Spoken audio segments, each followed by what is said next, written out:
Hey, long days and pleasant nights. We are here, another episode of Walk Along the Beam. We're here to talk about Sheemie's Tale issues 1 and 2 and The Little Sisters issues 1 through 5 and also kind of the short story. Um, and I forgot to grab Sheemie's Tale. I got Little Sisters. For some reason, I forgot Sheemie's Tale. But Steve's got him. I got Wow, brother Steve here I with me. got you. Steve the I Voice got you, White brother. Walker. And I'm hoping Phil might make an appearance. I'm not sure. He hasn't said anything, but we're gonna continue on just me and Steve. Um, so a little debacle about Sheemie's Tale. We've talked about this on a previous episode, but there was a publication problem when they were going to print this. It was originally supposed to be released in 2011 along with the arcs that it came. Unfortunately, due to the publication problems, it didn't get released until 2013. 2 years out of the cycle, we're talking about they dropped four more arcs during this time before they got the Sheemie's Tale. They basically did the Sheemie's Tale and the Lord of Perth and I forget the other one. This no, it's not Evil Sorcerer. Ground. There Yeah, was Evil Ground. There you go, Evil Ground. And they did those all at that one time, but they were supposed to be released during these arcs. So we read them in fashion. So Shimi's Tale issues 1 and 2. We're going to start with issue 1.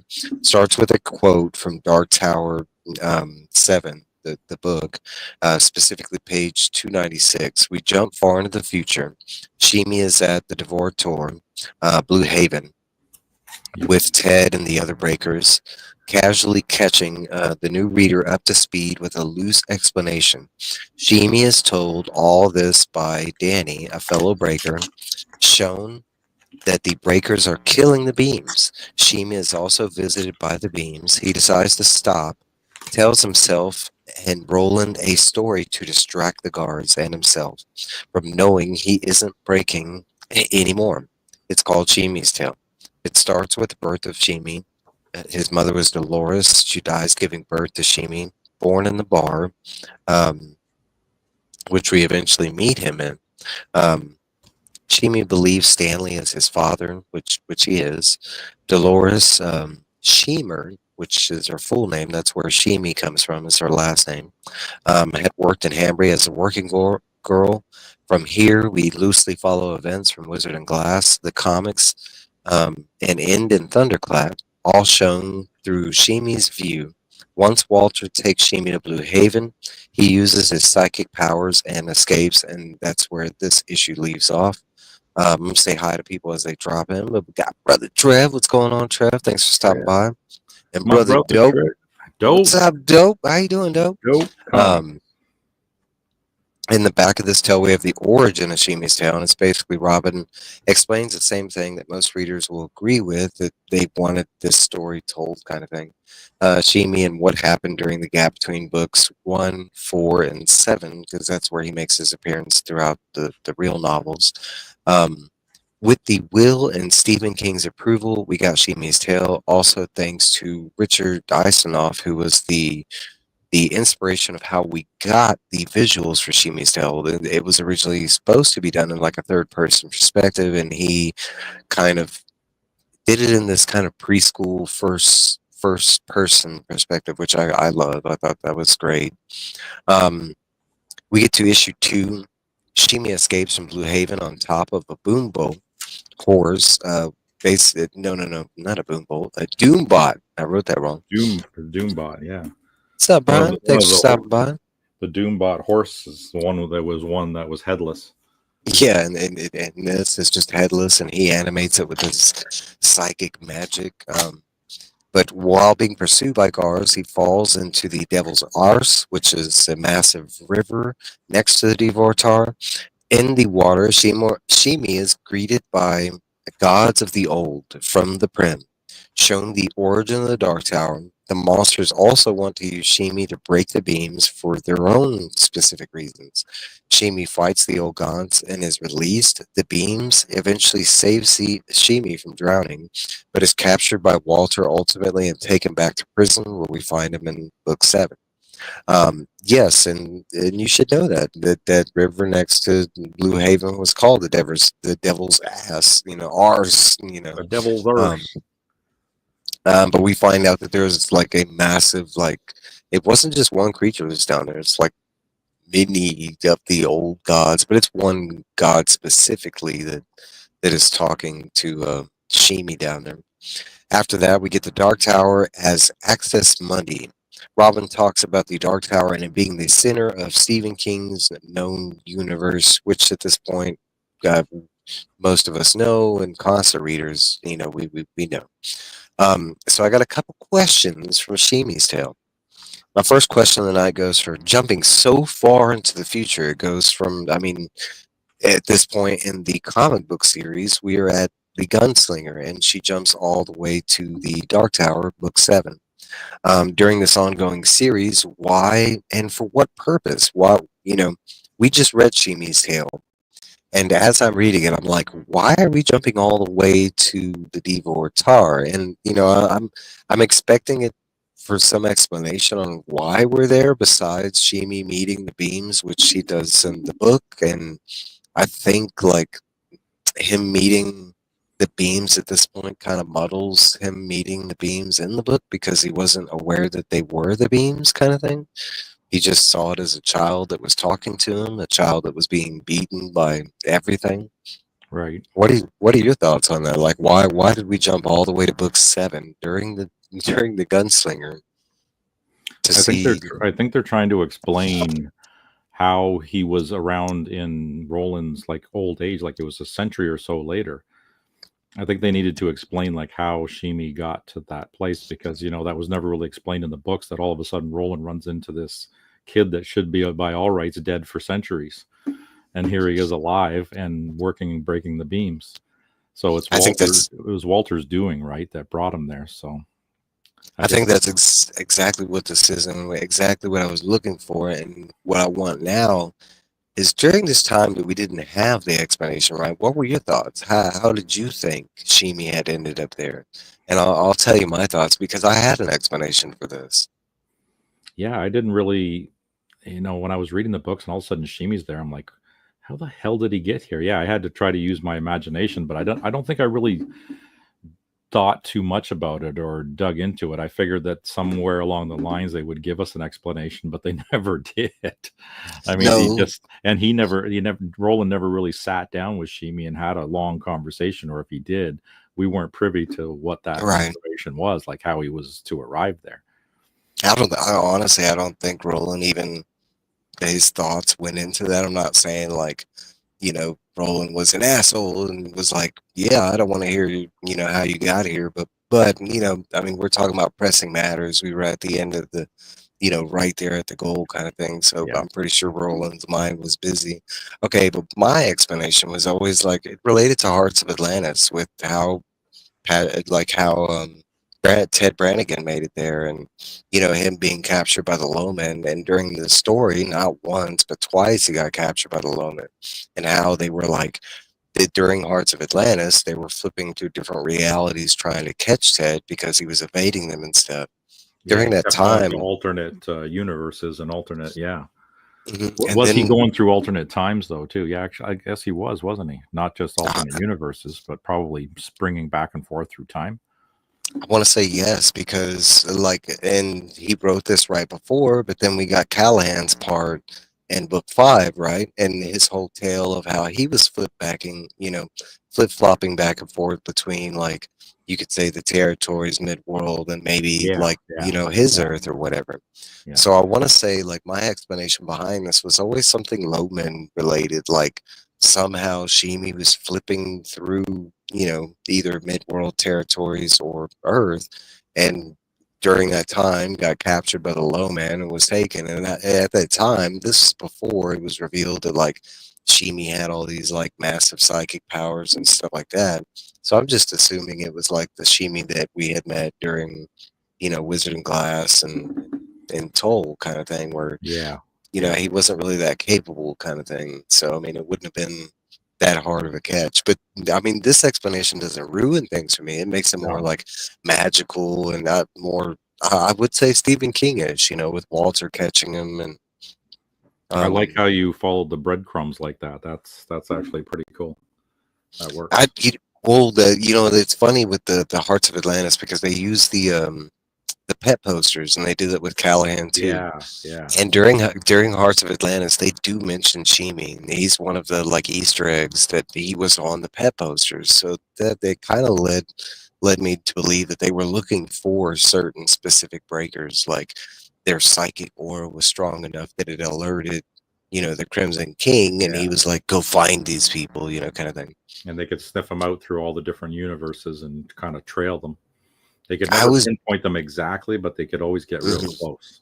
And I want to say from the books, that's how it always came across to me. Is they had some sort of like searching device where, like you said, they could get real close to them, but not exactly.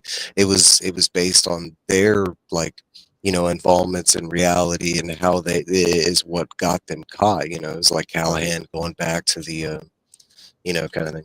All right, so I guess I kind of answered it, but is this explanation what you wanted, or thought for Shimi's tale after we've gotten like how he gains his powers and how he kind of like loses them due to the Crimson King thing? I wouldn't say loses them because it more like dampens them, I guess, or weakens them. That's when he starts getting the seizures. Yep. Um, but you know all the different parts that we've gotten through the comics, because I want to say in pieces it feels like 5 parts that we've got that have led to the completion of Shimi's tale. Is it what you wanted and what you thought?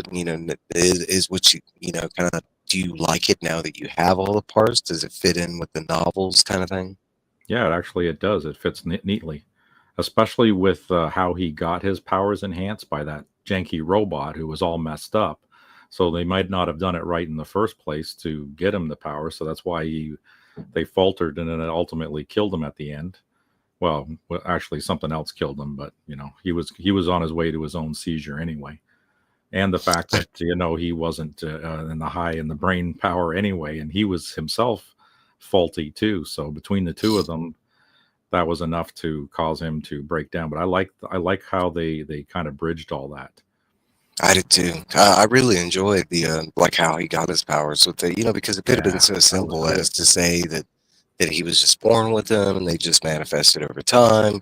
We just didn't see them at first because they weren't, they.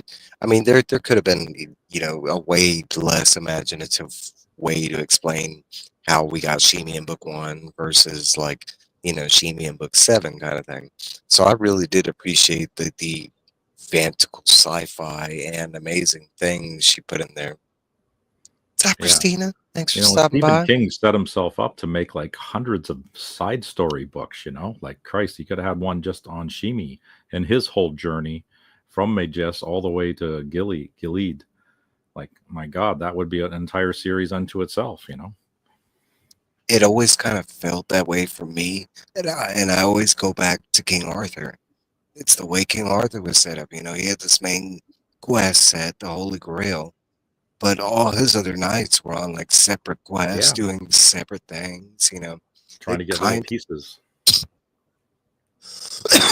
Yeah, little pieces to try and get into the main thing. Yeah.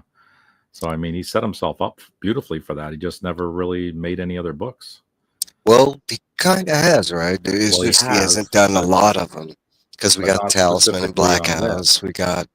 I would say like book eight falls into this category because we get the whole Tell Tim kind of thing. Um, yeah, but I generally would like more of these, and but with his hints of maybe more Dark Tower stuff coming, maybe that's what we're getting. Maybe it won't be something Roland heavy, but it'll be something mid world related kind of thing. Yeah, that's what I I, want too. I want world building. Give me more of the structure of the land, structure of the people. Like in Dungeons and Dragons, have the whole kind of universe laid out for me, and then you can throw in it's whatever characters you want. in my opinion, and this is how a bunch of these book franchises have done it, is you get so far within the main story, and then you lay out these world building books that add, more flavor and flair to your original story. Like Star Wars did it with Tales from Jabba's Palace and Tales Yep. of the Bounty Hunter. Yep. Star Trek has done it, about it, and for me, this is that opportune time for King to just throw out a massive short story novel filled with, just different collections of stories throughout this time. And I would love, a specific Sheemie's Tale like quest style, because even though, you could say this is Sheemie's complete storyline now that we've read the comics, there's still a bunch of parts where, I mean, because he's teleporting here to there, he does pop up at opportune times, but there is a lot of space between that kind of stuff. I think Yeah, so. Trav thinks so. yeah, Um, exactly. And me, Steve, talking to the other Steve Steve, thinks. Mr. King. Listen, I'm watching you, brother. You got to watch this stuff here. We got gold for you, okay? We're trying to help you out here. So Robin does paint a good picture with the side story that she ends with in Sheemie's Tale about the Dark Tower being the Axis Mundi, the center of Stephen King's universe, and not exactly hers, but close to it, right? And I got to thinking, and this leads me to my next question: thoughts on the center of your universe and what that looks like to you. And Roland said center of the universe. We know at the end of it that the tower is basically just a gun on its side, that's at the whole imagery is just a massive bullseye. It ties, majorly into the whole gunslinger theme, you know, and the concepts that tie into the gut, the Dark Tower, specifically when it talks to Roland as far as it being, the epicenter of all his different works, kind of thing. What is the center of your universe? Wow, Or that's what is it? freaking deep. Center of my universe, and doesn't matter what my center of my universe is. I'm reading about this universe. I like this one. That's pretty cool. You're hypothesizing like what should I create for my own center of universe? I mean, you think about it. Let's break it down. What's important to Steve, especially at this point in life? And it doesn't have to be necessarily, that could be the first thing that you touch base on, but think about it at different times during your life. Like, what was important during that time? Was it romance? Was it goal oriented? Was it business? Was it family? And when you get to a certain point in your life, what's that focus? What's that drive? What does the center of your universe look like? Yeah, it keeps changing, and you're right. It changes from decade to decade, and all the things that we've gone through. Mhm. 54 years of my life, and have I learned the lesson that I'm here for this time? I don't know, because I'm on my ninth time around at this point. So this is my last round. So I'm not sure what lesson I'm supposed to learn, but I've been here for a long, long time. Maybe My you did universe, learn it and you just didn't grasp that you learned it. it's very possible, but I have a feeling that I would know it when it does happen. There'll be some kind of ping or something, epiphany that's going to pop in my head. So I might have, yeah, you're right. I might have already had it, but right I now know it's the it's, focus is comics. I mean, okay, so when I went, because it was something that I hadn't thought about, kind of thing, what's the center of my universe, kind of thing? I mean, and there's some easy answers. Hey, Robin, you could always say like kids and grandkids and stuff like that. Of course, that's the center of everybody's universe, but that's the simple answer. But like, Yep. when I really got into thought, it was something related to comics. Mine's more story oriented. I play games, I get into novels, and my whole, as far as I can remember back, everything that's gotten me into franchises or fan bases, or it's usually story oriented. I can think of a couple different things like in life that I've come across. Maybe Pokemon being one of them. It just started out as a card game. There was very little story that went into it in the very beginning, but other than that, like there's very few things that haven't gotten me. You So know, reading and books has been your core throughout your entire life then. yeah, pretty much. Hey, Kyle, Alex, Yeah, thanks for I'd have to stopping say by. the same thing. I've got the same constant that's gone through my life, no matter what, ever since a child all the way up to present time. Reading has always been that one constant, despite whatever's changed in our universes and things that we've gone through in our lives. The books have always been there for us, always the stories, and typically the same types too. And it's funny that I meet my wife, and she's into the same kind of stuff that I am, and then she has her particular likes, and I start reading those, and then they become mine too. It's kind of neat because you get xenophobic, you kind of get stuck in that same Mhm. In that same genre of books, like my Dungeons and Dragons, I just stuck with Forgotten Realms. I'd The never fantasy. delved outside of Forgotten Realms because those were the books that I enjoyed. Mhm. Right. So getting into something adjacent to that or something completely different was, kind of cool. It's kind of one of the ultimate reasons I like talking about the Dark Tower, especially with new readers, because when you're trying to explain it in a nutshell as quick as possible, the best way I can sum it up is usually it's a book that spans multiple genres, and that right there usually is an interest point for most Yeah. people, like the fact Yeah. that it's a Western, sci-fi, romance, Got and it all. without, yeah, without having to expand. And I'm pretty sure now, like for instance, we got a new reader with us that took the journey, Trev, and I'm pretty sure he will admit that he probably wanted more action in the story or, more of this and that. But, once we get to the end in the journey part, at, at going back to the reading, it's like I can remember like where like I've read this story, like where I read this book. I can't do that with so many different novels, but I can with the Dark Tower books. I can remember Yeah. specifically like Yeah. the Where you fourth were book. and what you were doing. Yeah, I can. It's very weird, like how strong that story sits in. So back to the center of the universe, and this goes out to the chat too. Have you ever thought about that? What is the center of the universe? If it amalgamated into something, like an object, what would it be? And I think mine, it might be a book. It might be like an unfolded book that's just in the middle of my universe because everything that I can go back to and relate to is story, you know, driven Yeah. kind of thing.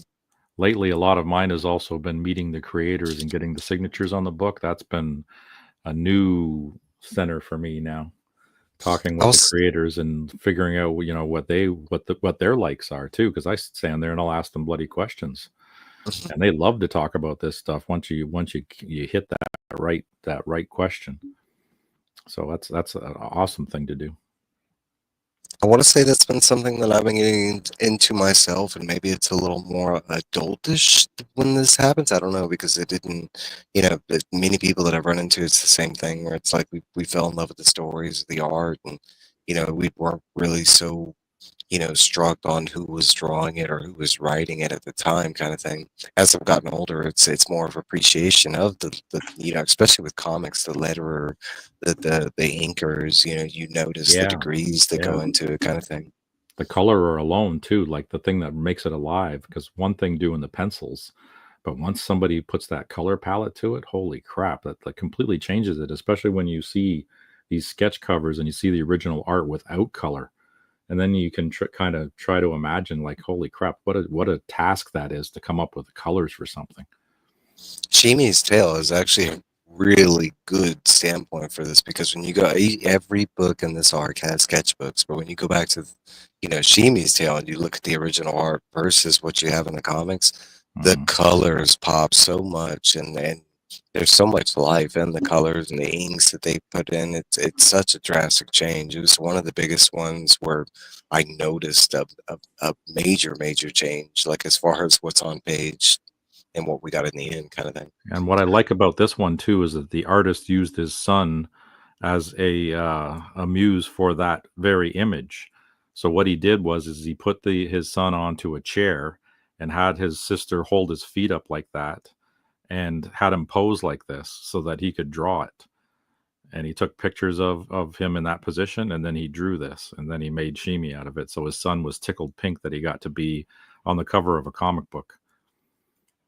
I love it. I love it. Yeah, that was a neat story inside there talking about that, how they created that cover. Mhm. A bunch of the side stuff, I want to say it was one of the ones that I actually enjoyed, like because it was more on the creation of the actual, like how they came out with the art style, how they came out with this. I like that Robin credited Richard for most of that during Yeah. the backup story and that. All right, so we digress. Let's move on. We have a lot more to talk about, and I mean a lot more. Trev almost reached out to you specifically because this is a major part of the Dark Tower. So if you are listening, still, you might want to switch off if you haven't read this because this is gonna, you know how I do. It's spoiler, and this is a fantastic tale within the Dark Tower series. Um, we were going to do a breakdown of the comic and the short story. We both read both. I'm not really going to do that because the comic is pretty much an Spot exact on. copy, yeah, of the short story. I can't, Yeah. going into it, I couldn't, I was trying to remember the differences, and it's because there are very few differences. Really, It's it's just it's. shortened, obviously, because it's in a comic Mhm, book form, but it is identical to the short story, and everything's eventual. So if mhm, that's the book you need to find if you're looking for it, Trev, is the Everything's Eventual. mhm. That's where you'll find it. It's a bunch of short stories in there. I've never read the rest of the short stories. I just thumbed to that one. My wife I've was read. yelling at me. She goes, "You got to read the rest of it." I think I've read like I with because I've read like in the short stories. It's like I've read like I think four of them all the way through, and then a bunch of them I've read like bits and Little pieces of them where snippets. Yeah. yeah, where I've jumped around a story and story kind of thing.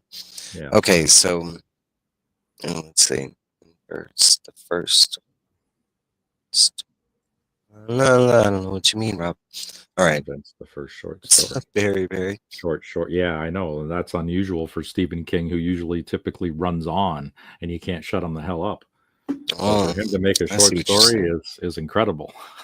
It It's a is, and he has miracle. quite a few of them. You know what? Okay, so his short stories, and I've heard the explanation, and it makes a lot of sense. He keeps a dream journal, and it's what it is when he actually dreams, and when he wakes up, he goes right to the journal and And writes starts down as writing. much as Yeah. he can remember. Most of his short stories are that, that's where they've come from and stuff like that. We do Very know that the story from Dark Tower and him getting this story through Gan, him being Gan's navel and stuff, so that plays a part in the background in everything's eventual and the story on why he's telling because he wrote the story at a weird point when we weren't getting any Dark Tower stuff, and all of a sudden in this book filled with short stories, there just happened to be one story related to the Dark Tower, which fans were not privy to. It was a complete yeah. surprise to everybody. Going into the specifics of this comic, it's a 5-issue series, and it was done in 2011. So put that back in perspective. And Sheemie's Tale was 2013, so now we're back on track. Um, with the Little Sisters of Eluria, and that's how I pronounce it. That's how I've always pronounced it. If you I've pronounce it always pronounced it like differently, that too. Illyria. I mean, it's all up to game. I've heard different. I think I've heard three different versions of it, and I kind of prefer mine. I think it sounds, mysterious and sinister and kind of pretty at the same time. Alluria. Um, Elusive. Illyria. mm. So issue one, we travel with Roland directly after Jericho Hill. It's been like months after Jericho Hill. Now on a horse, he travels through the Destoya Mountains. The horse named and for perspective, this is directly before the Gunslinger. This in chronological order. This is the story that happens right before he makes it to the Battle of Toll. So this happens directly right before the Gunslinger. Okay, so he's traveling through the Destoya Mountains. The horse name is Topsy and is badly injured, and both are very thirsty. They come to the town of Eluria. With crosses seen about the town, Roland believes to be of the man Jesus tribe. Roland also notices something off about the town. Seems dead and smells funny, but with little option, he heads into the town. Hears a constant thud and insect noises. Maybe crickets, but can't quite tell. Stops at the sheriff's office and finds a journal with the town's name, several different punctuations that don't make a lot of sense to him, but constant readers will catch something in that journal. Um, he heads further into town and discovers the thud noise. It's a mutated dog is gnawing at a dead man's leg who is stuck in a trough. Roland shoos the dog away and finds a medallion on the dead man's neck and finds that the dead man's name is James. Roland takes the medallion, puts it in his pocket, pulls the body out, and plans to bury. At the same time, Topsy falls dead. Roland turns around, seeing his steed go down, and notices that a group of slow mutants has snuck up behind him. Roland shoots warning shots, but they press forward. Roland fights and kills many, but is taken from behind, knocked out, beaten, and taken by the leader. A slow mutant wearing a hat. We find out later on his name is Ralph. He wears a specific bowler hat.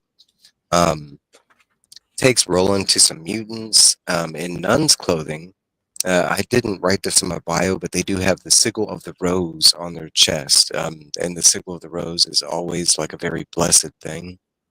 Let me make it big. Um, so Roland, while he was knocked out, Roland dreams of the body and the church burning, a man being eaten alive by bugs. In the dream, it's crickets. He wants badly insured. He wakes badly injured, but medically treated, and is wrapped and hanging, but doesn't know where. He pretty much is in a cocoon, and the way the cocoon looks is it's pretty much like spider webbing kind of thing. The side story in this one is my most memorable Dark Tower moments, and it's simply um, describing Robin's love for the short story and an explanation on simple changes.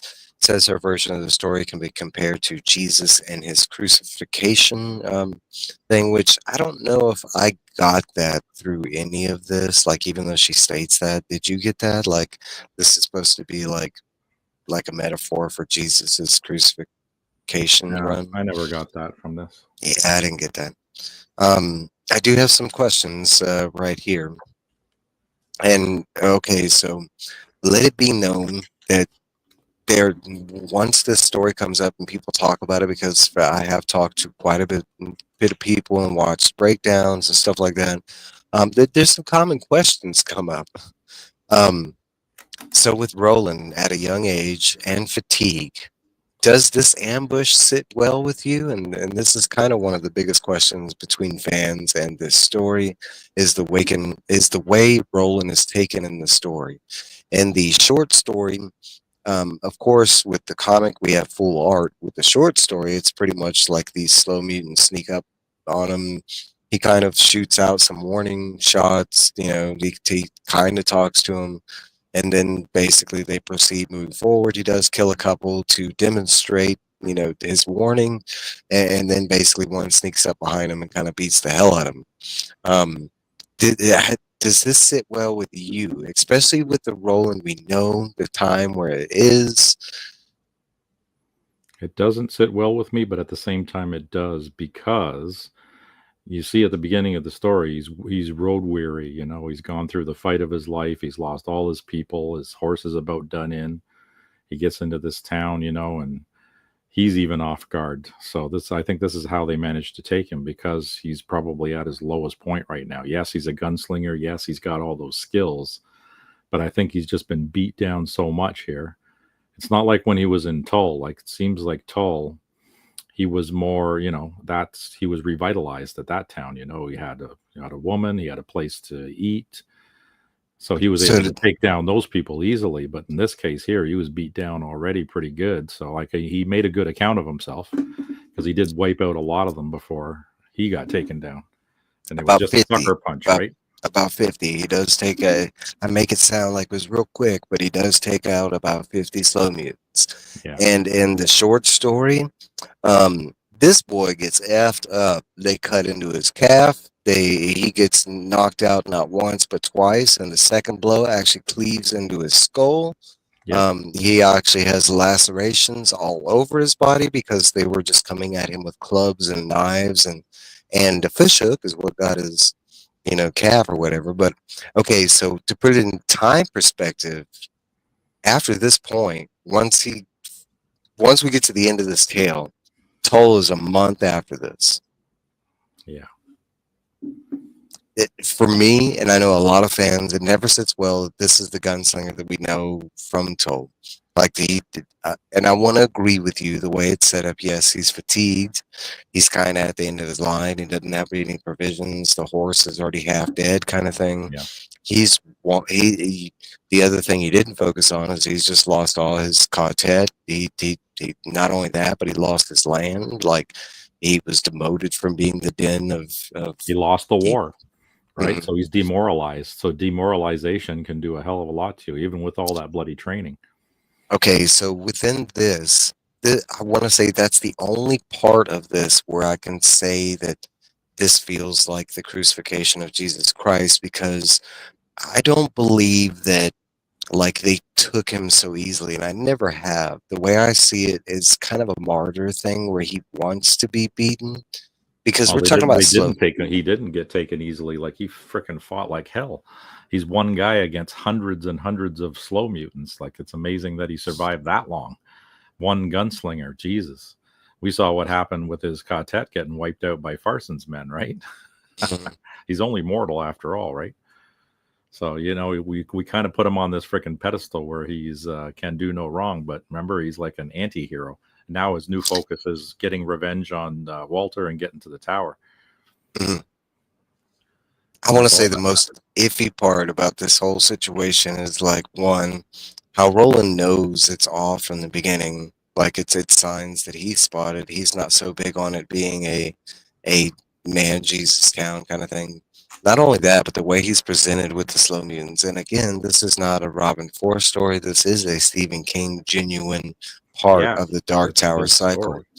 Okay, so my whole thing is the way Roland acts around the slow mutants. And now, granted, at this time, this doesn't, slow mutants have not been incorporated into Jericho Hill. That's something that Robin did.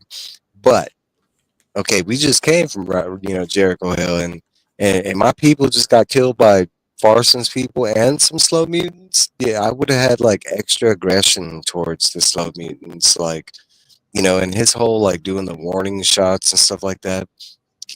I understand the story does set up that he's not that killer yet, but I don't know if like the Roland I know would have been so hesitant as far as like just shooting shots in the ground and like not only wasting the bullets to do that, but like yeah, I don't know.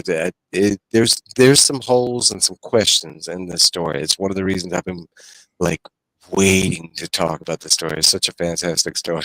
I think it's an intimidation factor, though. I mean, that's part of his training too. Like if he's got a large group that are about to surround you and attack you, first thing to do is see if you can scare them off, right? Hmm. And you could save yourself a lot of time, a lot of hassle, and a lot of bullets.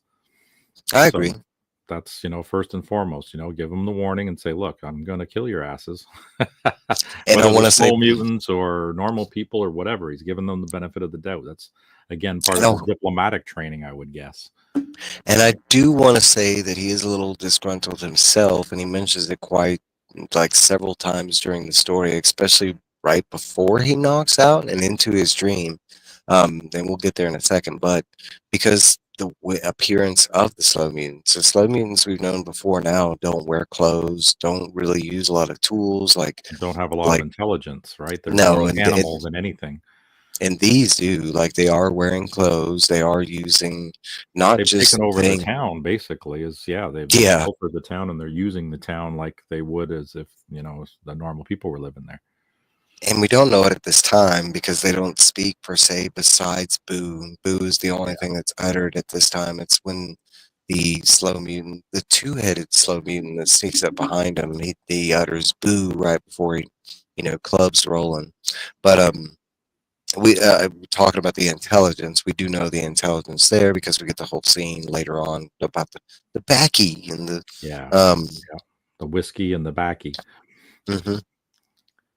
Yeah, I want to say there are some like iffy parts to this story, but I mean, I'm pretty sure that they could all be talked around, and that's why we're here, right?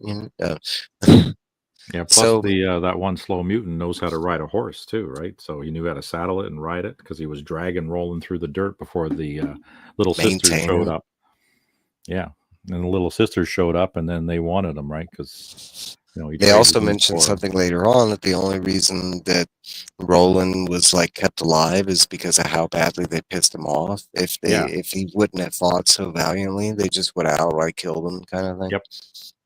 Um, so We wouldn't more have had a level, story, and then the story's hmm over.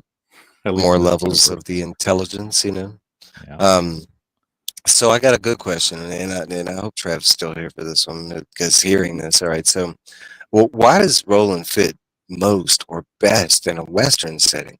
I don't know what it is, but for me, it's like my favorite parts of the Dark Tower series is when we're with Roland and he's in those Western settings. I like when we're in the futuristic stuff and the H.P. Lovecraft stuff, but like, why does Roland fit so well in Western stories? Why are the Western setting, like Wizard and Glass, like the gunslinger specifically, this story specifically, why are those the best in the series and they all like are Western motifs?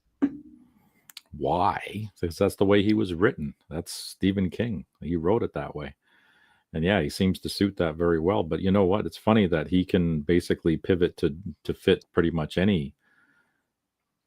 any situation because again through his training. But it seems like that is the generation and that's the way the world is right now. It's like a perpetual western. Mhm. And I think that goes back to when they said they were giving up all the futuristic technology that they had found from the old ones and decided not to use that. So that's going to kind of date you and put you into like an Amish type world, and that's where you're going to end up staying if you don't embrace technologies. You know. Yeah. So I mean, that's what. Yeah, he fits that because that's the way the world is. It's like you and I fit in this generation in this world because that's where we are right now. Yeah. And we And and we we do, have to keep evolving too. Some people don't, right? Some people have a and certain they fashion get style stuck. and they stick with that their entire lives, right? Yeah. I Right. could say I'm privy to some of those things, I see no, this but old guy at my coffee shop every day, and he wears these bell bottom, and he has a paisley suit that he wears every single day. He goes into this coffee shop, and I just laugh. He's like fresh out of the '60s, and the guy's got to be in his '80s.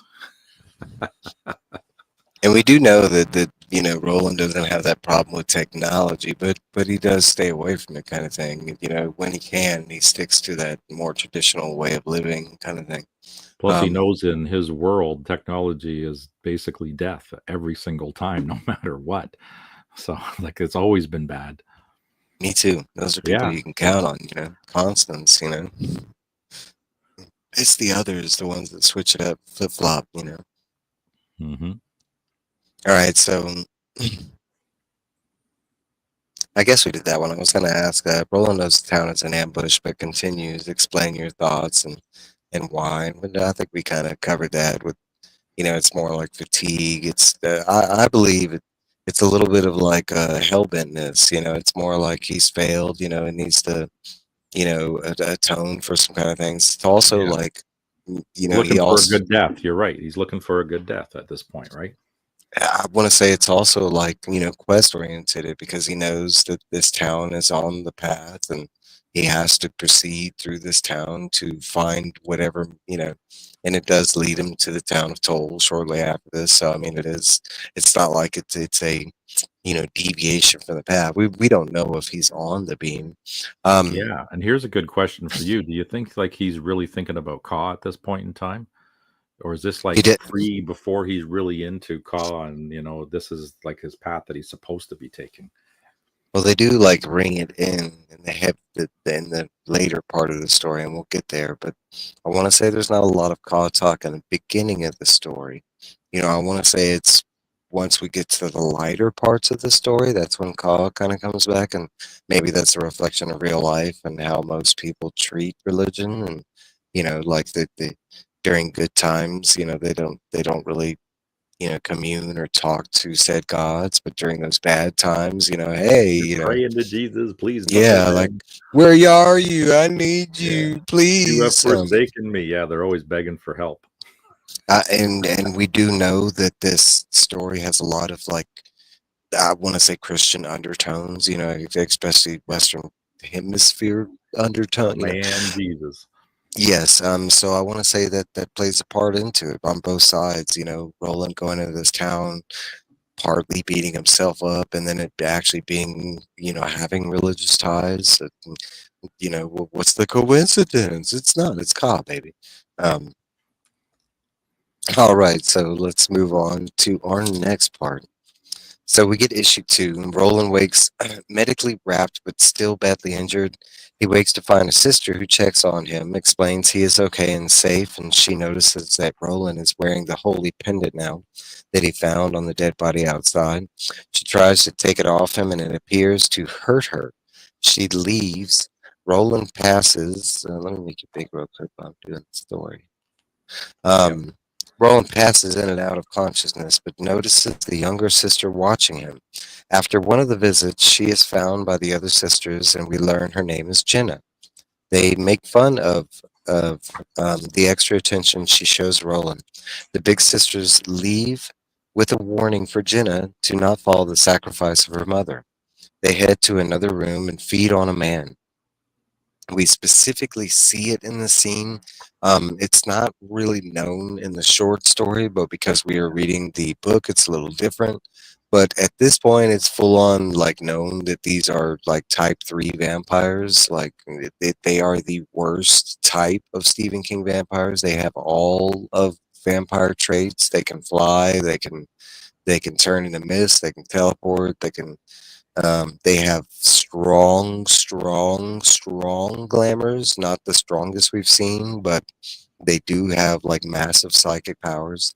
All this is very spoily, but with the comic, you kind of get spoiled into it right away. The short story is a little different. It's kind of one of the secrets that you find out as Roland's learning about it. But right here, they do go feed on one of the other patients, and it's kind of obvious that with their teeth and the way they look. Yeah. Also, in the first issue, when you first meet the sisters, you do see them in their nunnery with the rose sigil, but you do see them in their true form. Like you do see them, in with their vampire faces and the needle teeth or whatever.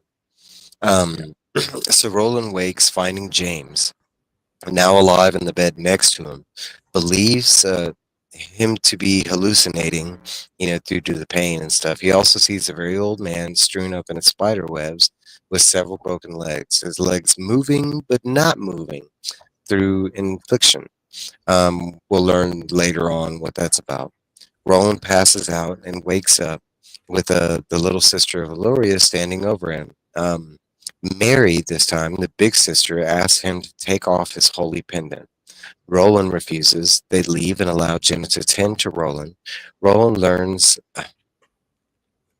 a lot from Jenna, but most importantly, is shown the doctors. And this is what we learn, like how the guy's legs were moving but not moving.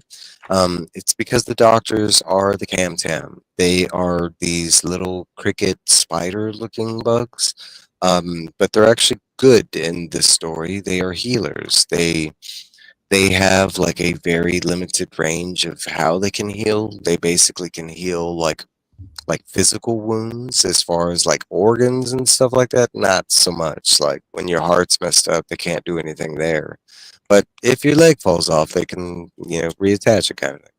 Um, Yeah. It seems like they can so, do external stuff. mhm. And it is said that they could do some like, like external, I want to say like maybe with veins or because it's never exactly shown what they do. They just kind of cover a body and they're like it's kind of related to how we use leeches as far as like within medical practices and stuff like that. So okay, we learned about the doctors ringing bells on her headdress summons the doctors. We learned about they are called the dark bells, and we'll get into big details about the dark bells. Um, but the thousands crawl on the old man. They work and then they leave. They basically they do this little like healing practice thing where they cover the injured parts of the old man, and then they kind of just take off. They disappear from where they came, kind of thing.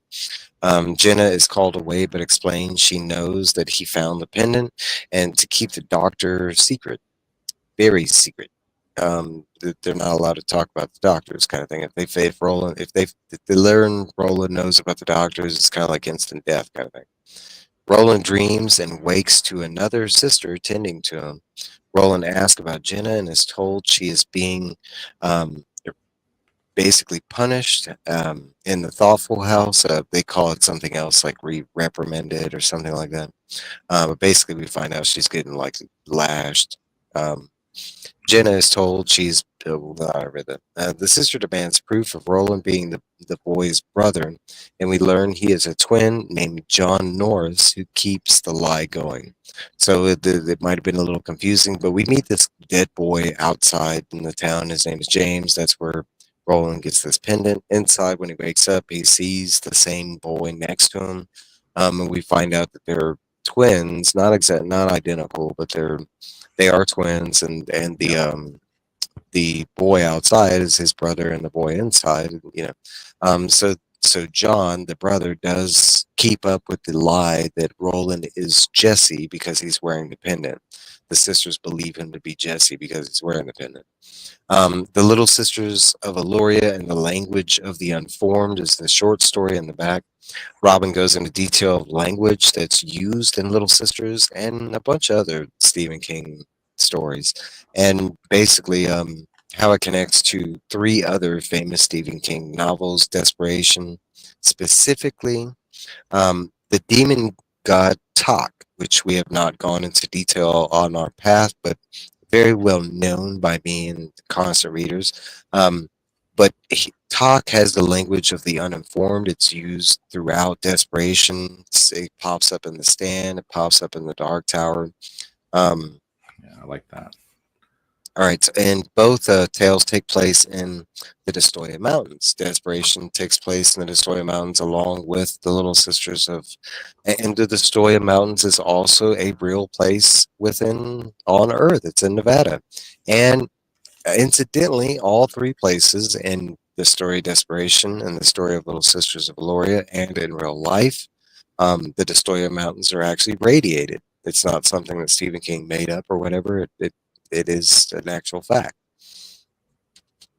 All right, so we go to issue number 3 with Roland and John Norris, and we learn that Jimmy and John Norris was hired to scout an area around Eluria, traveling through a gorge leading to some abandoned mines. The horses start to get spooked. The caravan presses forward, not noticing the signs. They walk right into an ambush of slow mutants. They are shut off from the rear. John and some split to like buries some that died in the avalanche. It's such a weird part in the story. They literally stop as they're getting attacked, and they want to bury the people that died during the attack while it's still going on. Okay, they're hearing screams from the front party. John takes off and comes to the town of Eluria.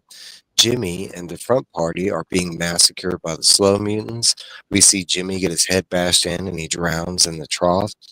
John is knocked out, but before he passes out, he sees the sister in true form, then passes out. Wakes in the tents. He recalls the night they tried to drain him and fled once the medallion was revealed.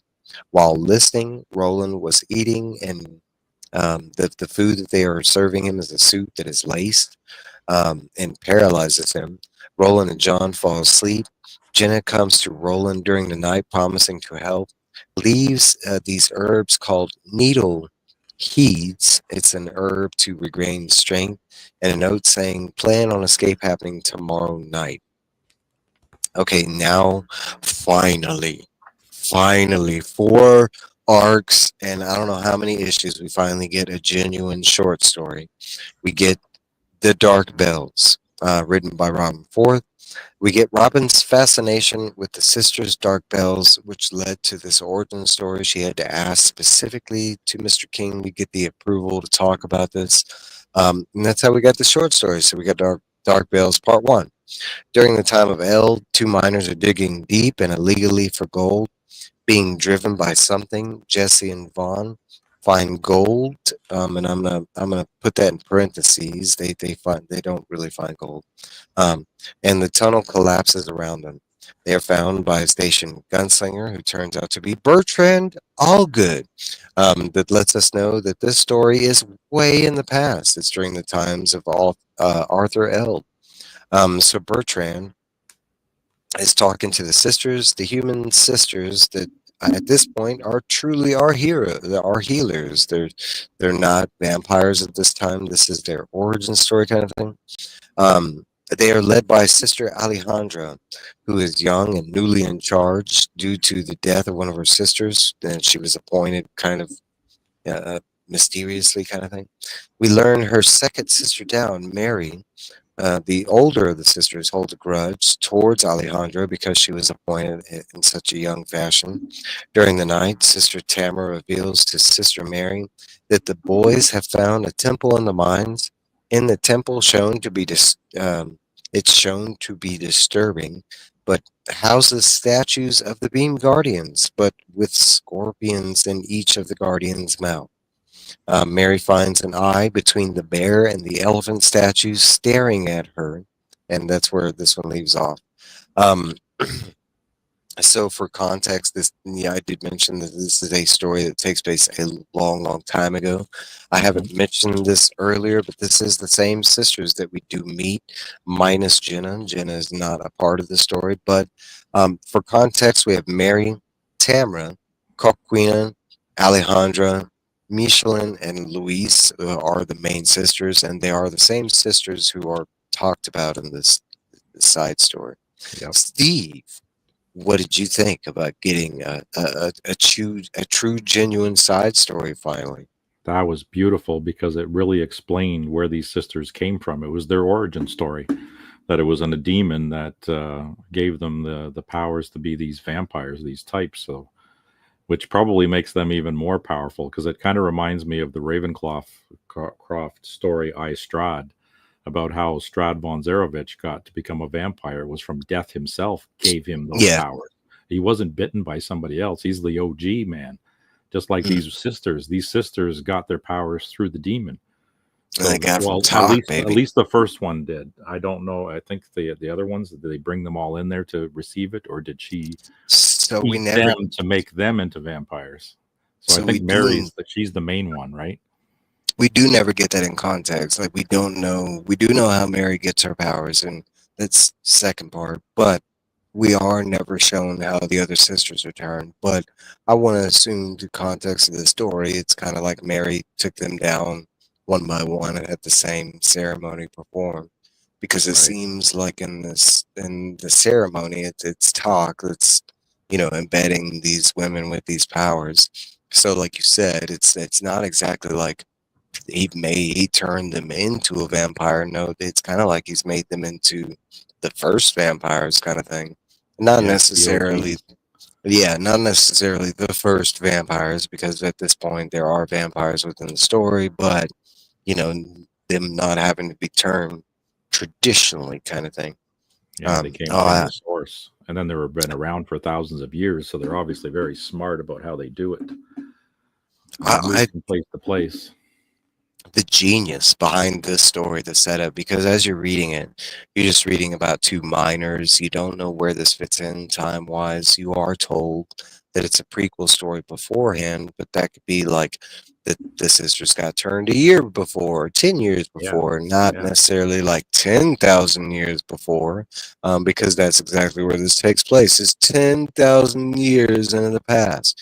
And it pertaining to Cuthbert Allgood's direct descendant, Bertrand. I love getting more of the other gunslingers kind of thing. Um, no, but it was been, you're following these two miners. You don't even realize I mean, it's not even until you get to like the second page of the side stories when Bertrand is revealed and you're like, oh shit, we're back in the day, kind and of it thing. puts the context in, doesn't it? Immediately, Mhm. him And being an it's OG gunslinger.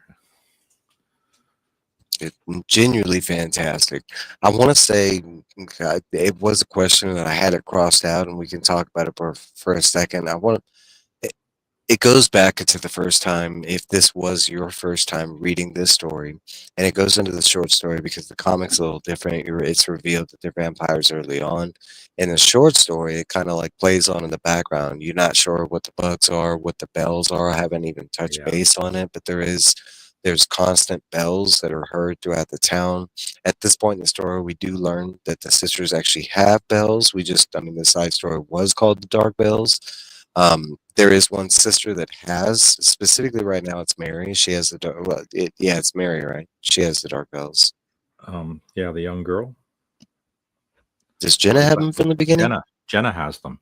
Jenna's the one with the dark bells. Mary doesn't have them. Okay, And that's okay. one of the things she covets, right? She wants those dark bells because the dark bells are the ones that control the doctors for both good and bad. Hmm, Because then hmm. we learn that she can also direct the doctors to attack, not to Yes, heal, right? So there's the that two is powers of the correct. dark bells. And that's kind of the specific reason why, Robin's been wanting to do this side story is because the bells play not just like a major part, but like several different parts throughout the story. It's a part of the setup of the town because it's one of the major things that he notices in the town is the bells. Another part when he's going through the dreams. And I didn't take stress on this in the short story. He doesn't really have the dream. The dream is not the, that's one of the small changes that is, we get more of like a visual feast in the comic versus, in the short story and with Stephen King, he kind of just passes out and wakes up. There is no dream sequence kind of thing. Um, all right, so moving along. So we go to the fourth issue. Roland follows the intuition, instructions of the letter, and eats one of the reed heads. He instantly starts cramping and believes Jenna poisoned him. Big. While dealing with the new pain, the five little sisters come and Roland fake sleeps. The sisters drain the old man, which that I haven't mentioned this either, but his name is Abraham, another religious, but he was a part of the like group that was, that's why he's there is because he was with Jesse and John. Um, but they basically feed on him. They have an Abraham feast, and it is a well met feast for the ladies. And then they head to Roland.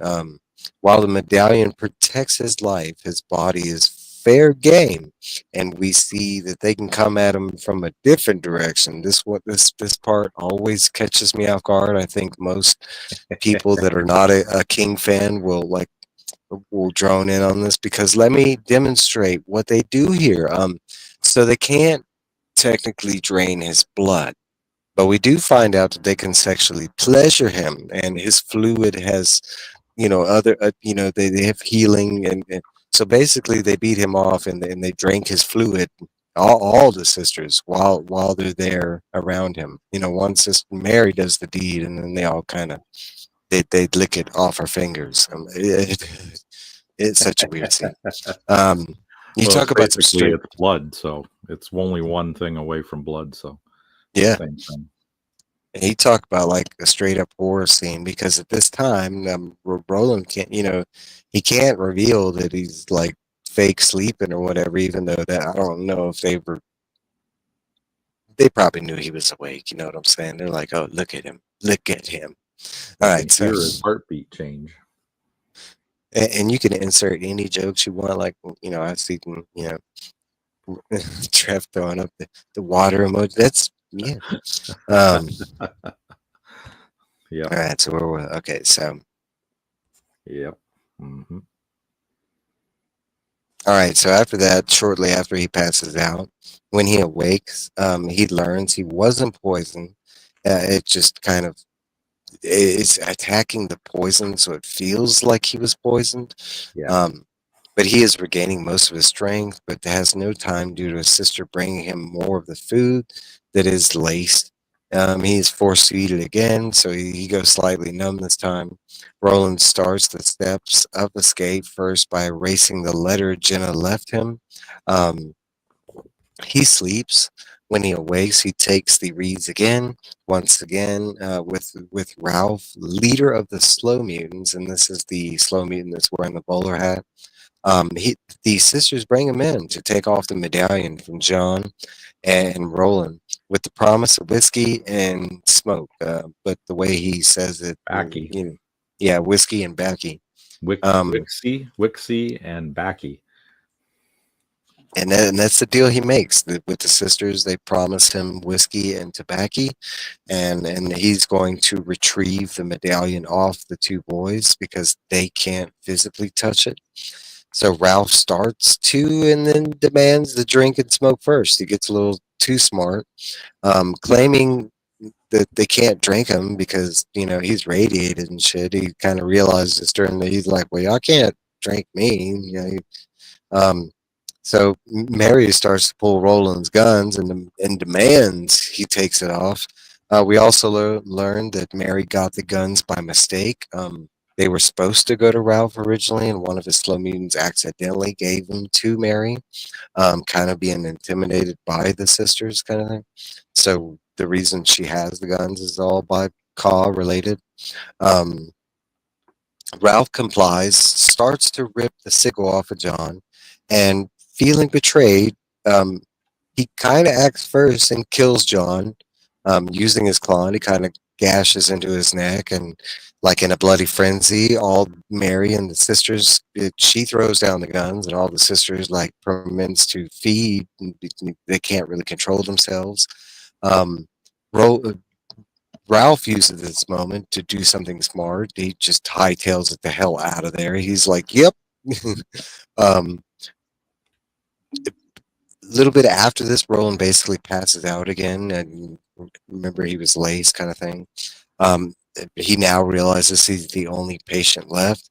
Coquina comes with the laced food again, and Roland demands whereabouts on John because he was supposed to be asleep during that whole ordeal.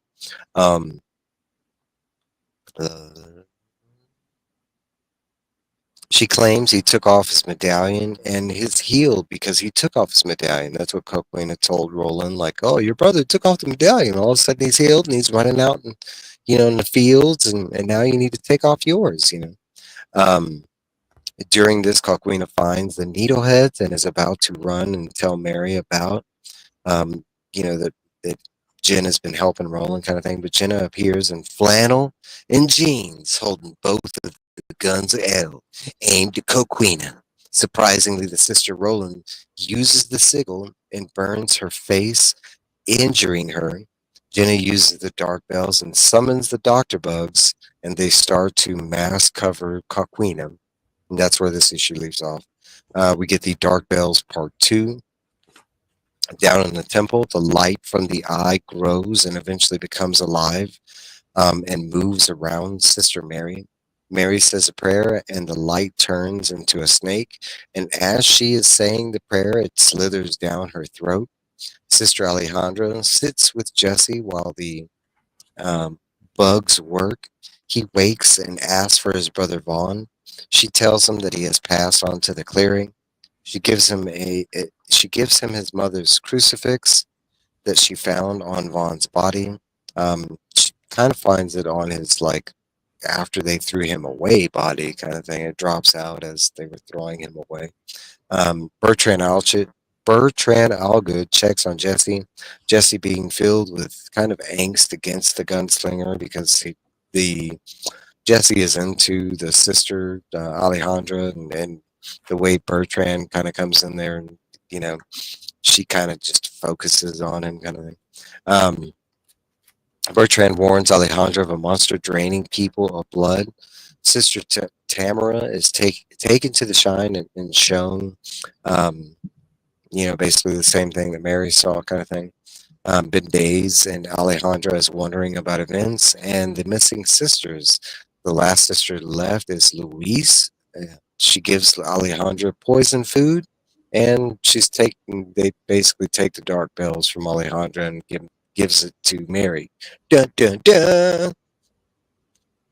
And that's where that part of the short story leaves off. This part of the short story is fantastic. The whole setup Yeah. of like, because we get a little bit of like how they were made, and basically at this point, Mary's been taken down each sister one at a time. It's gotten down to where it's just Alejandra and the last sister, and with the whole food poisoning thing, we know that Louise at this point is turned. It's just Yeah. Alejandra's not realizing it, kind of thing. Yeah. Um, the whole Okay, so my question from this whole thing is why keep her alive? Like, why not just kill her? They went to this big charade into, poisoning her food to get the dark bells. At this time, they all the sisters, well, I mean, Mary's super powerful and gaining more powerful every day. But I mean, she's already taken out men. We in the next piece of the side story, we come across like a mass grave kind of thing. Mary has been active. Why keep Alejandra alive? I know, right? They should have wiped her out. There, I think well, we're missing a piece of the story, but this has to do something with her mother, right? Because her mother That was was Jenna. part of their coven.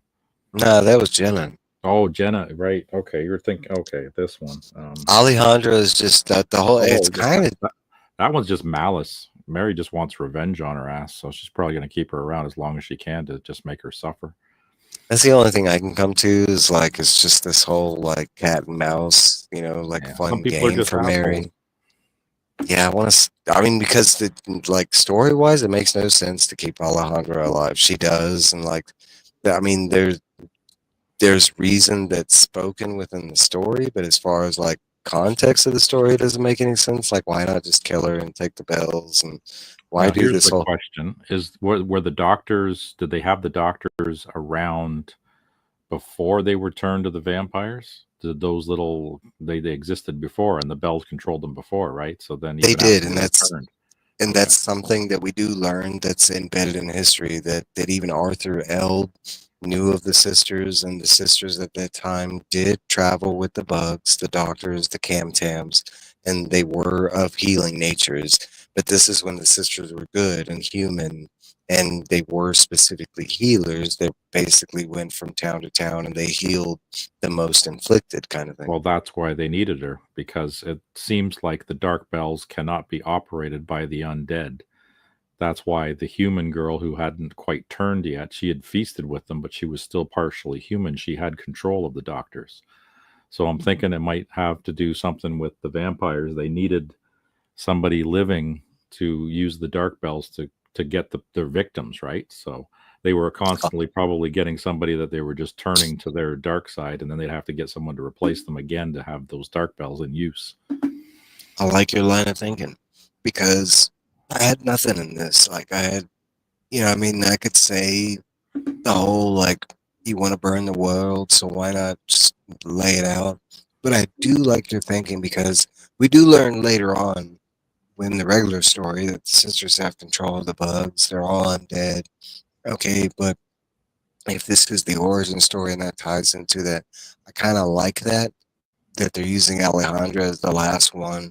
So maybe they haven't quite figured it out yet, kind of thing. Yeah, that maybe they realized that when they turned, Mary took the dark bells, and then found out that she couldn't control the doctors. They didn't. It didn't work with her. Something had changed, so she needed her to use those dark bells to activate the doctors or use them. Otherwise, their whole plan would be useless about traveling around and healing people. And Mhm. I want to it say does at this it, time, it, I mean, it fits for anyway. others, it does. For me, it works. It lines up a lot better of not having anything there. And then on top of that, the only thing I can come up with Alejandro Seal being kept alive is that they knew the gunslinger was still around. But um, like that's it, like at the end of the story, it becomes such a smaller thing that the sisters were even worried about a gunslinger kind of thing. Because we Well, the kind of guns see can't how, hurt them now, right? Because they're yeah, we undead. kind of, yeah, we kind of see how incompetent as far as that goes. Um, So we get to the fifth and final issue, and I got a lot of questions on this, baby. All right, so Coquina being engulfed with the camtams, the doctor bugs.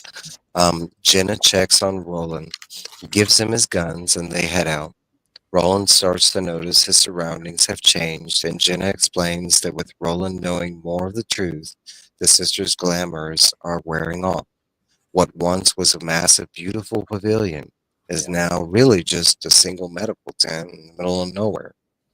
As they get further out, Roland remembers the medallion.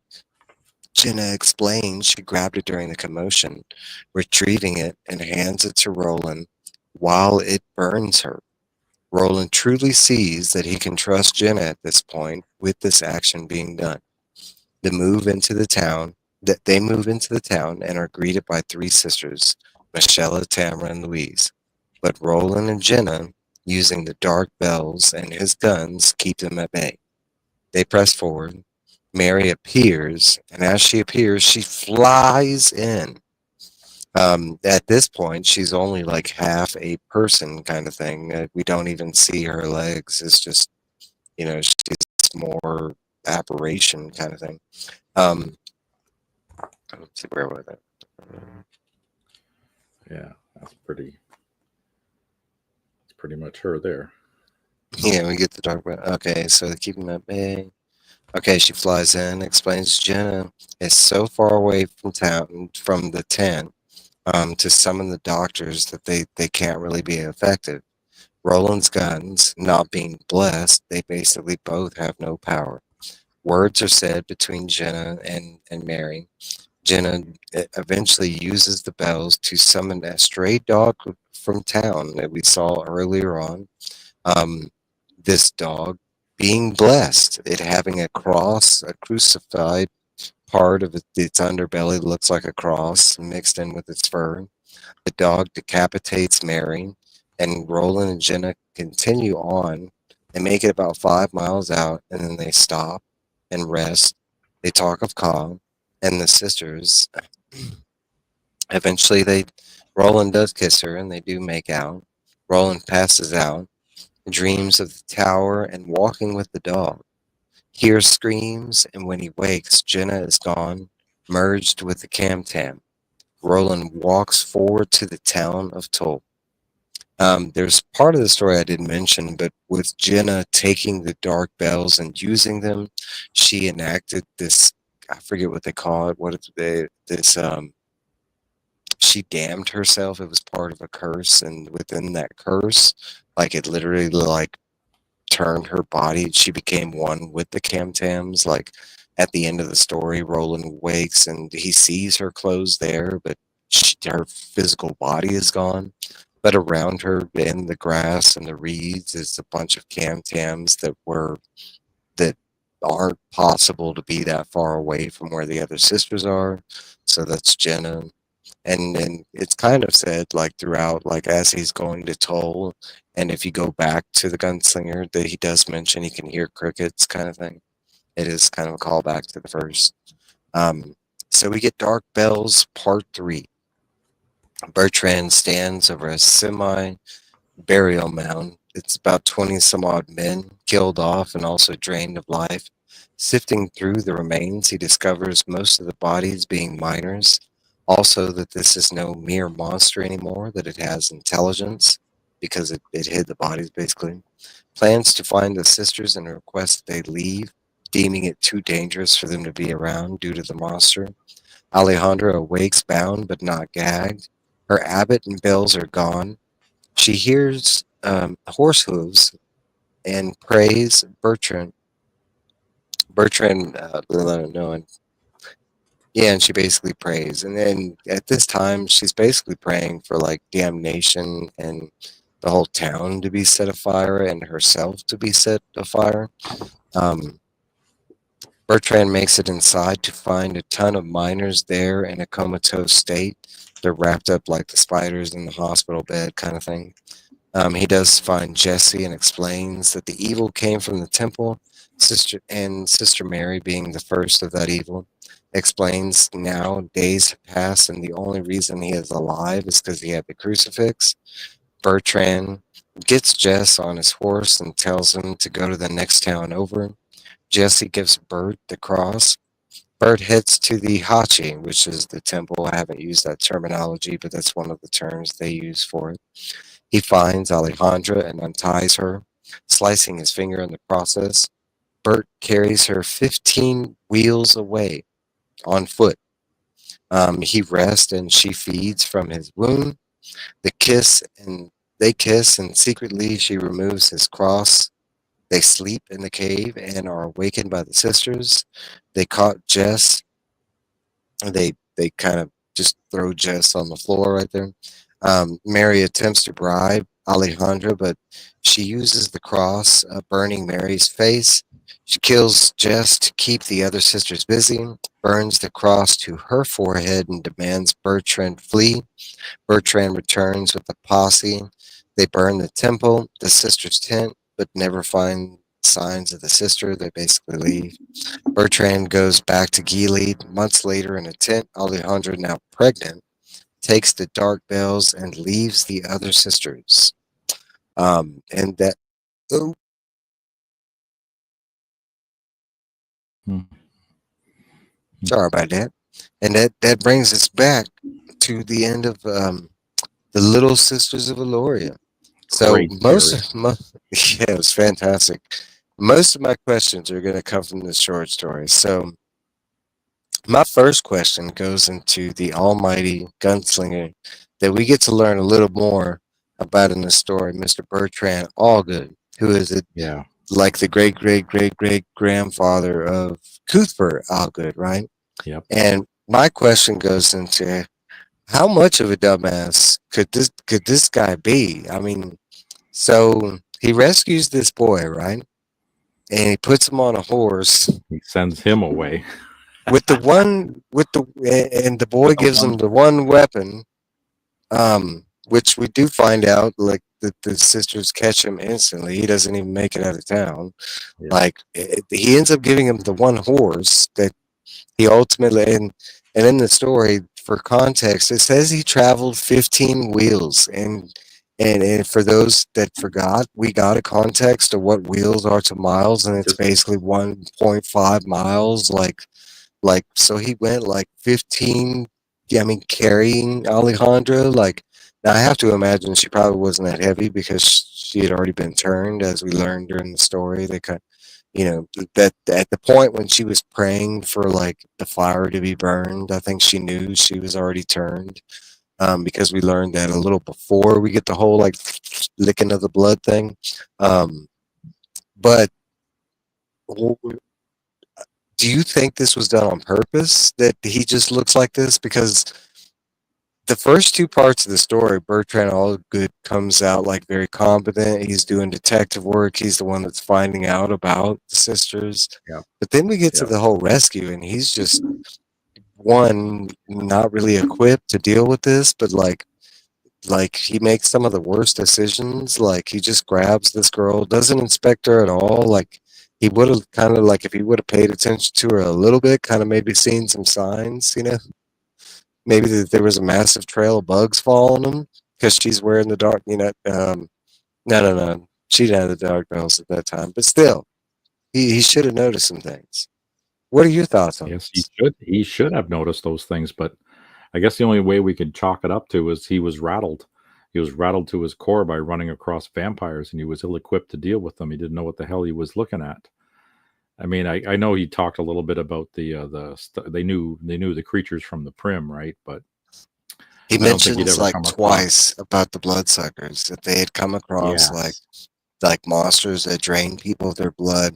He doesn't necessarily mention it as far as vampires, but he does No. mention it in context as monsters that drain blood. But he does say like that. He brings that up twice, which leads me into a more specific question, Yeah, and like he not should really be about competent if he knew something about these things. That he'd be a little better prepared, or at least, which like you bring said, more competent. But it seemed like he just kind of fell apart there.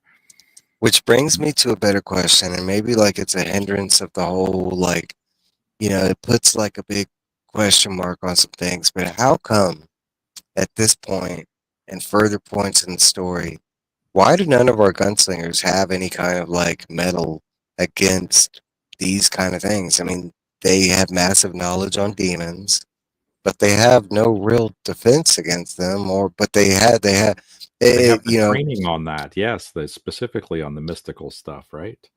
I don't and know. Do they it's really like talk about religious artifacts? Maybe they didn't know that the religious artifacts worked on these it type paints such a big vampires. problem. It's like it paints such a big problem when it's like, it's like the way the Skin Man story was in context. This is both Stephen King here. But Yeah, the Skin Man story is done in such a way where I could gather that, you know, and it's such a fallback for me that Roland doesn't just carry a silver bullet with him, like and many silver bullets. The fact that they know that they're creatures that need silver bullets, and we learned during the Skin Tail thing that it's not yeah. just skin men that need silver bullets. He mentions werewolves, and so like the hindrance in this story is like, why wouldn't you like? What's the dilemma with Roland? I And not think only okay. that, but There's like an other gun. explanation. I got an What's the explanation. dilemma with them like hoarding religious like relics of it, like specifically the man Jesus thing? Okay, well, I'm going to take you back. Okay, Salem's Lot, right? Father Callahan. Why did he fail against the vampire? He had no power in it. I get that. Okay, No, faith, the faith, yeah, right? It was a belief in faith. yeah. You So gotta have maybe faith in the object. part of the gunslinger's training They may not have been, that they needed to have faith to fight these things.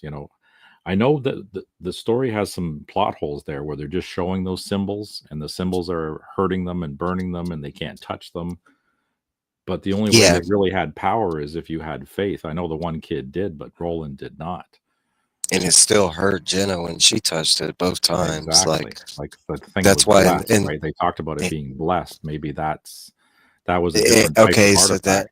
I was about to bring that up because we do know that things are blessed in this world, and Roland has used blessed things because that's one of Trev's favorite moments from the Dark Tower series is when he does the blessed abortion thing, and he does that because his Yeah. gun supposedly have been blessed.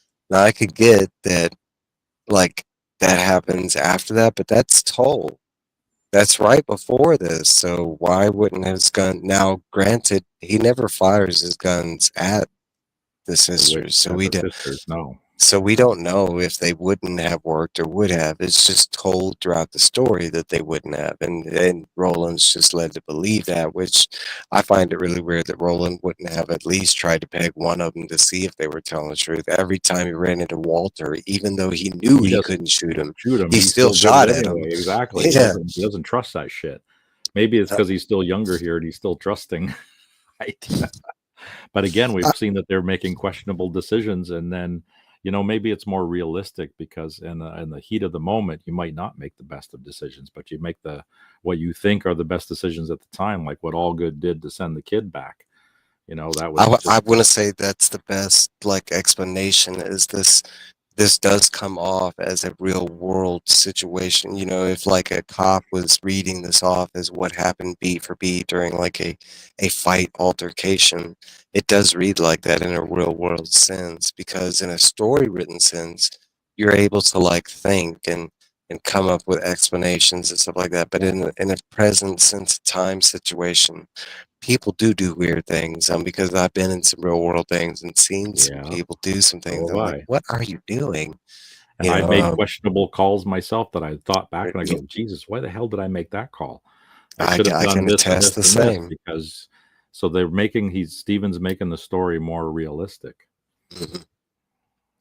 So I can chalk that up to like, because they in the story it is expressed a couple times that Bertrude is out of his element. He doesn't want to be there. He mentions that a couple times. He wants to go back home. He's been mhm. away far too long, kind of thing. That's brought The up. distraction, it's the human part of the gunslingers again coming out where they can make mistakes. And they do make mistakes, but then they bounce back. He survived the whole thing. He got away. Another defense I want to say is it's not something that's brought up, but it is talked about slightly. And there are different types of gunslingers. And there are gunslingers that, like Roland, that are good in all of the subjects that he came across, minus one, the thinking. Okay, Right. But that's just but that's a shortcoming of his of the personality though, and that's right, something you can't necessarily fix. You can kind of train around it, but that's why you have a quartet. So you and have people that have those abilities that you're missing, and that's what makes it all work. So then between the that's four, kind of what five, I was getting 10 of at. you, all have the ultimate power, right? And then yeah, like you said, the gunslingers, Hey, Carmen. some of them are foot soldiers, right? And that's all they'll ever be. And I want to say that I chalk that up to because if I go back in reflection to Cuthbert Allgood and what his strengths were versus his, and he was more like intuition. He had the Is a shine, he precog. had the Yeah, touch, yeah. So I want to say, in regard to or more defense for Bertrude, not every gunslinger is Roland out there. It's something that the reader needs to remember that, Roland is a step above the rest kind of thing. And he excelled not just at an early age, but that's why he's the main character kind of thing. yeah, it's Um, his world. uh, so there is like this background like motif, and it becomes like I want to say foreplay to use the right word in both stories. And I don't even know how many people catch it, but there's one word that comes up of like if I had to say what was the moral of both of these stories, and beauty is the one that comes to mind. What are your thoughts into the gift that both sisters want from both gunslingers? It being the simple act of "tell me that I'm beautiful" kind of thing, when we know that these Oh are yeah. horrid creatures kind of thing. Am I What still what pretty? Am I still pretty? what are your thoughts into that being the overall like arcing? Because ultimately, in both stories, that's what both sisters ask for. Ultimately, after they've been saved and relieved of, you know, what are your thoughts into that? Like, what do you think King is trying to say here?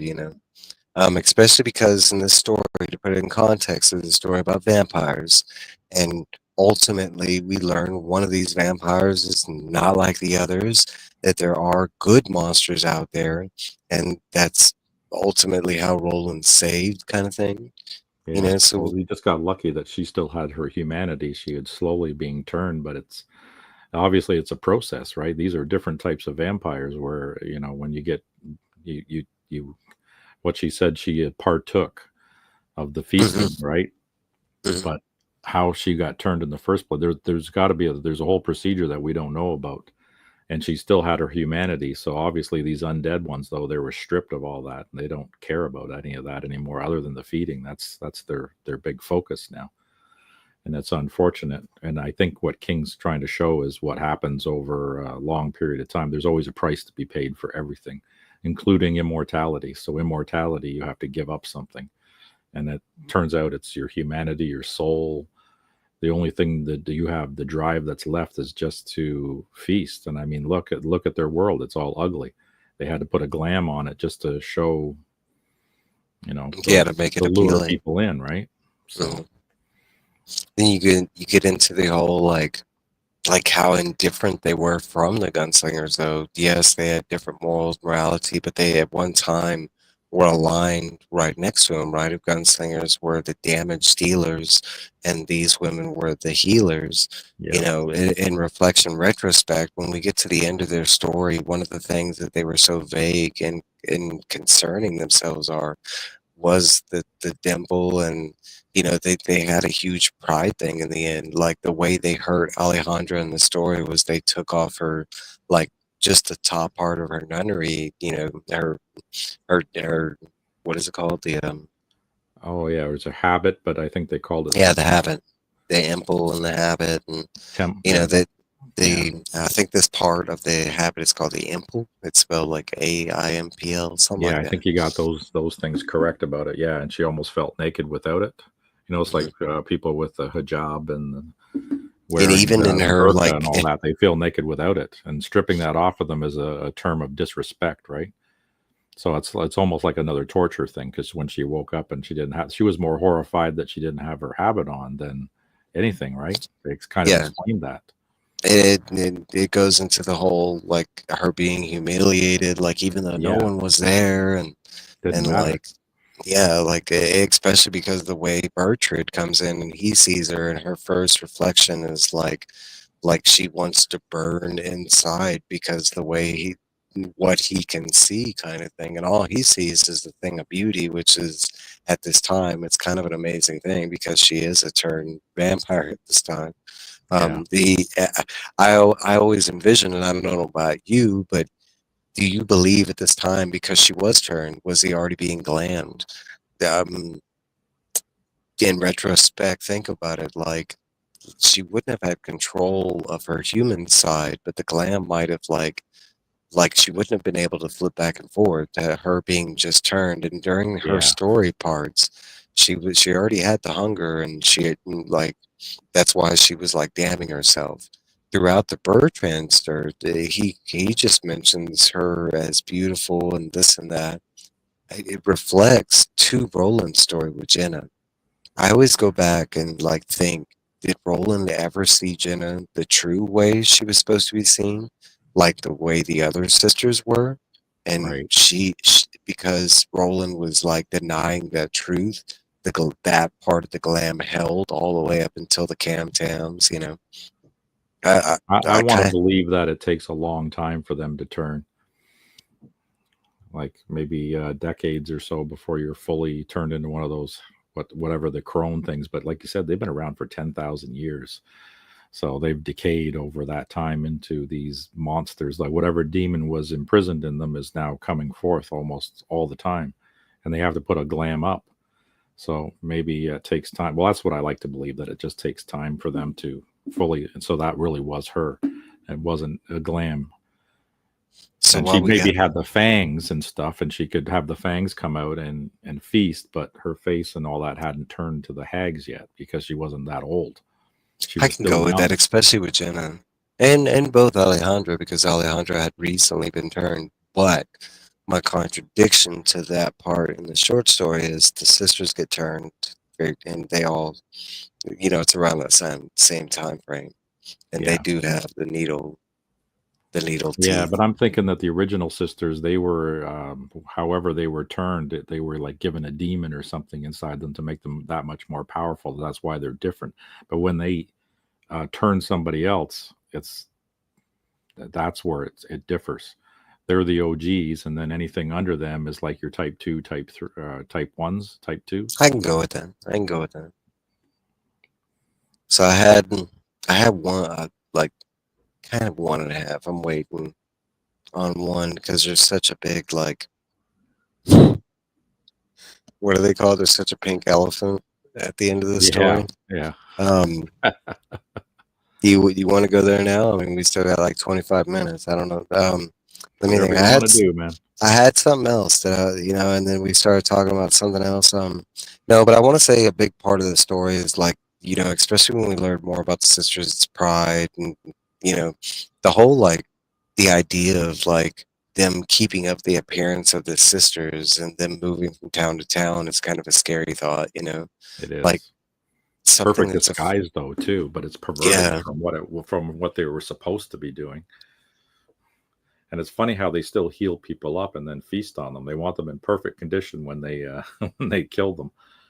So that's a weird thing too. Like, why not just eat them and call Okay, it so a day? I want to say that yes, it's painted in the story and in the comic that everybody that you know everybody that the sisters came across, they did not make it once they met the sisters. But I want to say that the first time I read this story, I was in belief that some people had actually like survived, that they only kept a certain few kind of thing, that they Right. weren't that they weren't so like gluttonous when it came down to it. Now in the short story, I get why they are in the beginning. They just got their feed, they got the frenzy going.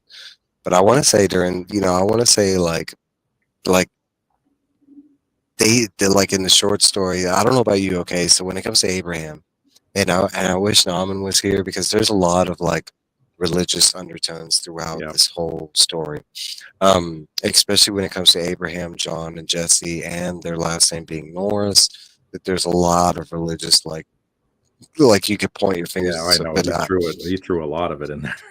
okay, so I'm not that well knowledgeable when it comes to that well stuff, so I'm not going to touch base with that. But okay, when it comes to Abraham, there's a point in the story where it honestly feels like they were going to heal him because of his age. Maybe he was just old. I felt like they were going to let him go, and they kind of kill him because like Roland and John aren't doing the medallion toss thing, and they're like, we need to show him, like, but I don't I know. don't know. These sisters don't seem like the letting anybody go type, because then their secret would be out, right? I think they just go from town to town like locusts, and that's part of like the bugs too. Like the bugs are locusts, and so are those sisters, and that's all they do is go and devour, because They that pretty much. vampiric hunger is endless. I don't think there's a night where they don't have that starvingness, and as soon as they're done feasting, it might be very, very temporary. It's like crack, Within hours, they want to feast again, and it's just endless. And we don't know, since they're OG ones with whatever demons in them, it could just be constantly ravenous. I want to say there's a part of me that believes that they do let someone go every now and then because it like You think I'd like about to it, kind believe of that like too, but no. if they did it right, like if he was able to not see them feed and everything, and like the glam persisted, he'd be able to go into town and be like, "Hey man, I was healed by these sisters. Yeah, they use these weird bugs, but man, he hit and he would be able to bring in some more, like, oh, you got cancer, go over there, and they'll heal you up, They'll fix you up, yeah. So yeah, basically, a catch and release kind of deal. yeah, I always kind of felt like, that because these are some smart ladies, and I mean, you talk I'm about sure the they've whole, tried out everything over the 10,000 years, and they figured out yeah, a system that works for them to survive that long a time. But remember, we're talking about these demons from the prime or the prim, right? the So these brain, things are relentless and they just want to destroy. And that's all they do. That's their purpose is destruction. They're hell bent on it. There's no yeah, letting anything go. Look at the frickin' Farson. Look at the king. These people yeah, it's are true. absolutely destructive. They want to destroy everything. It's like, no, So, let's go back to the okay, darkness again. so that does bring up a question because it is painted differently. Well, maybe not differently, but new light in the comics kind of thing. Where when it comes to the gods and the new gods and the old gods and the dark gods, right? The gods from the Prim and them not necessarily being aligned with the Crimson King, ultimately having the same goal. They want the tower destroyed, but Crimson King you is a know, tool for them. yeah, yeah, yeah. It kind of like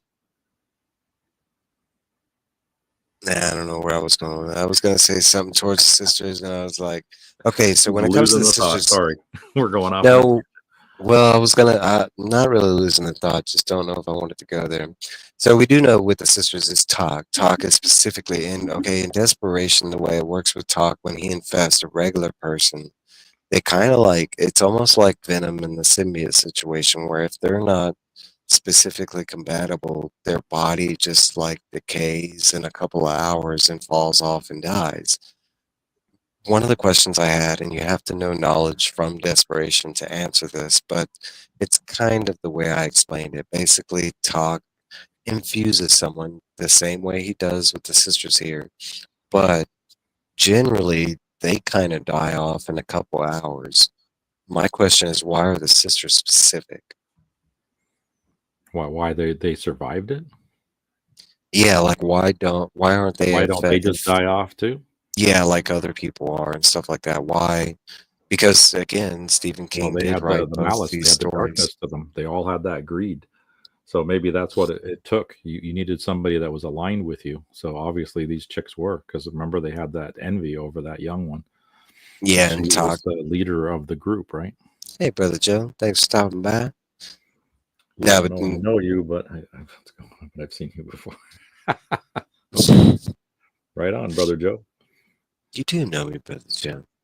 Um, what do you call it? No, I want to say I can agree with you there because in the story of desperation, when Talk does take control of just humans, it's normally just random people that aren't ill-willed or like I think in the story, one of the people he takes control over is a cop, who is a good guy before he took, so I want to say yes, that it took Mary to have those hints of jealousy towards Alejandra and stuff like that, and there is like hints of the first sister that died, like her death is kind of, like maybe Mary had something to do with that death kind of thing.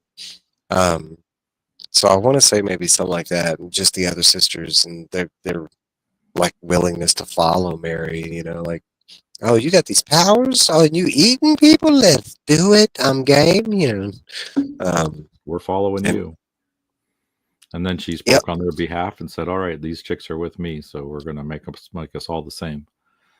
So as we're talking about that, it brings up another question, like, why not just ask Alejandra? Like, why this whole like charade? Like, Mary took the other sisters down there. Is this again like another situation where it was like because Mary was specifically just against Alejandra, she's like, I'm not gonna give it the gift the same way.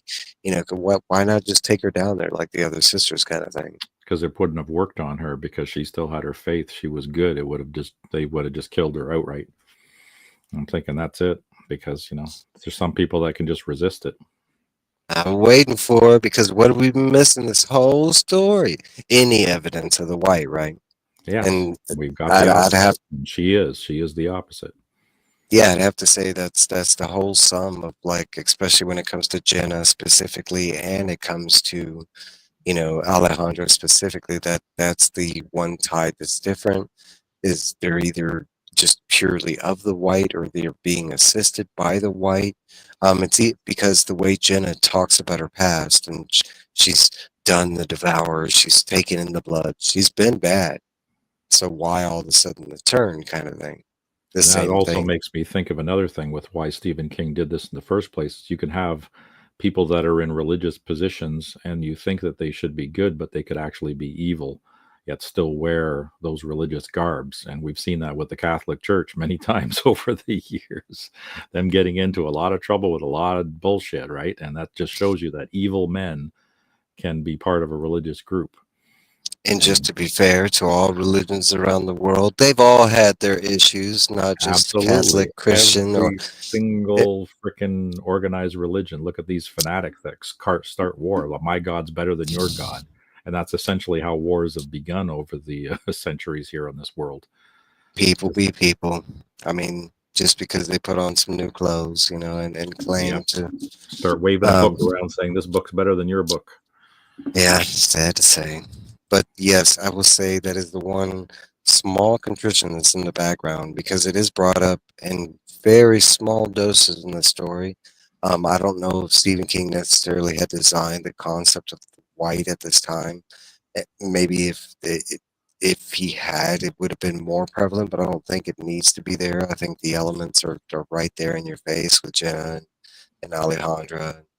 Yep. Um, so this my very last question, and we're getting down to the last 15 minutes. I think it's an opportune time to bring this up, but specifically for the comic only, and it goes into what I talked about with the side story. And I'm going to read that again. So months later, in a tent, Alejandra, now pregnant, takes the dark bells and leaves the other sisters. Okay, so it presents two questions that is not brought up in the Little Sisters of Lore. But the first question is, what does this say with Alejandra being pregnant, specifically with Bertrand Allgood's child? Because they're in both stories, they both make out. Roland actually passes out before sex can happen. That is actually like the narrator digs that in that he passes out Yeah, he before passes out. that he would have, but being overcome, he passes out. Now Bertrand, on the other hand, he kind of He gets busy. goes, yeah, he goes all the way, and we Hmm. do have a scene illustrated as well with the belly Yep. bump. On the very last one. So Yep. what does that say to you? That's Cuthbert's heritage. But the thing about the dark bells, that's the thing. I guess the Oh, sisters I was had ten wait, thousand wait. years Yeah. to No, collect no, the go bells. back. Okay. Yeah. Right.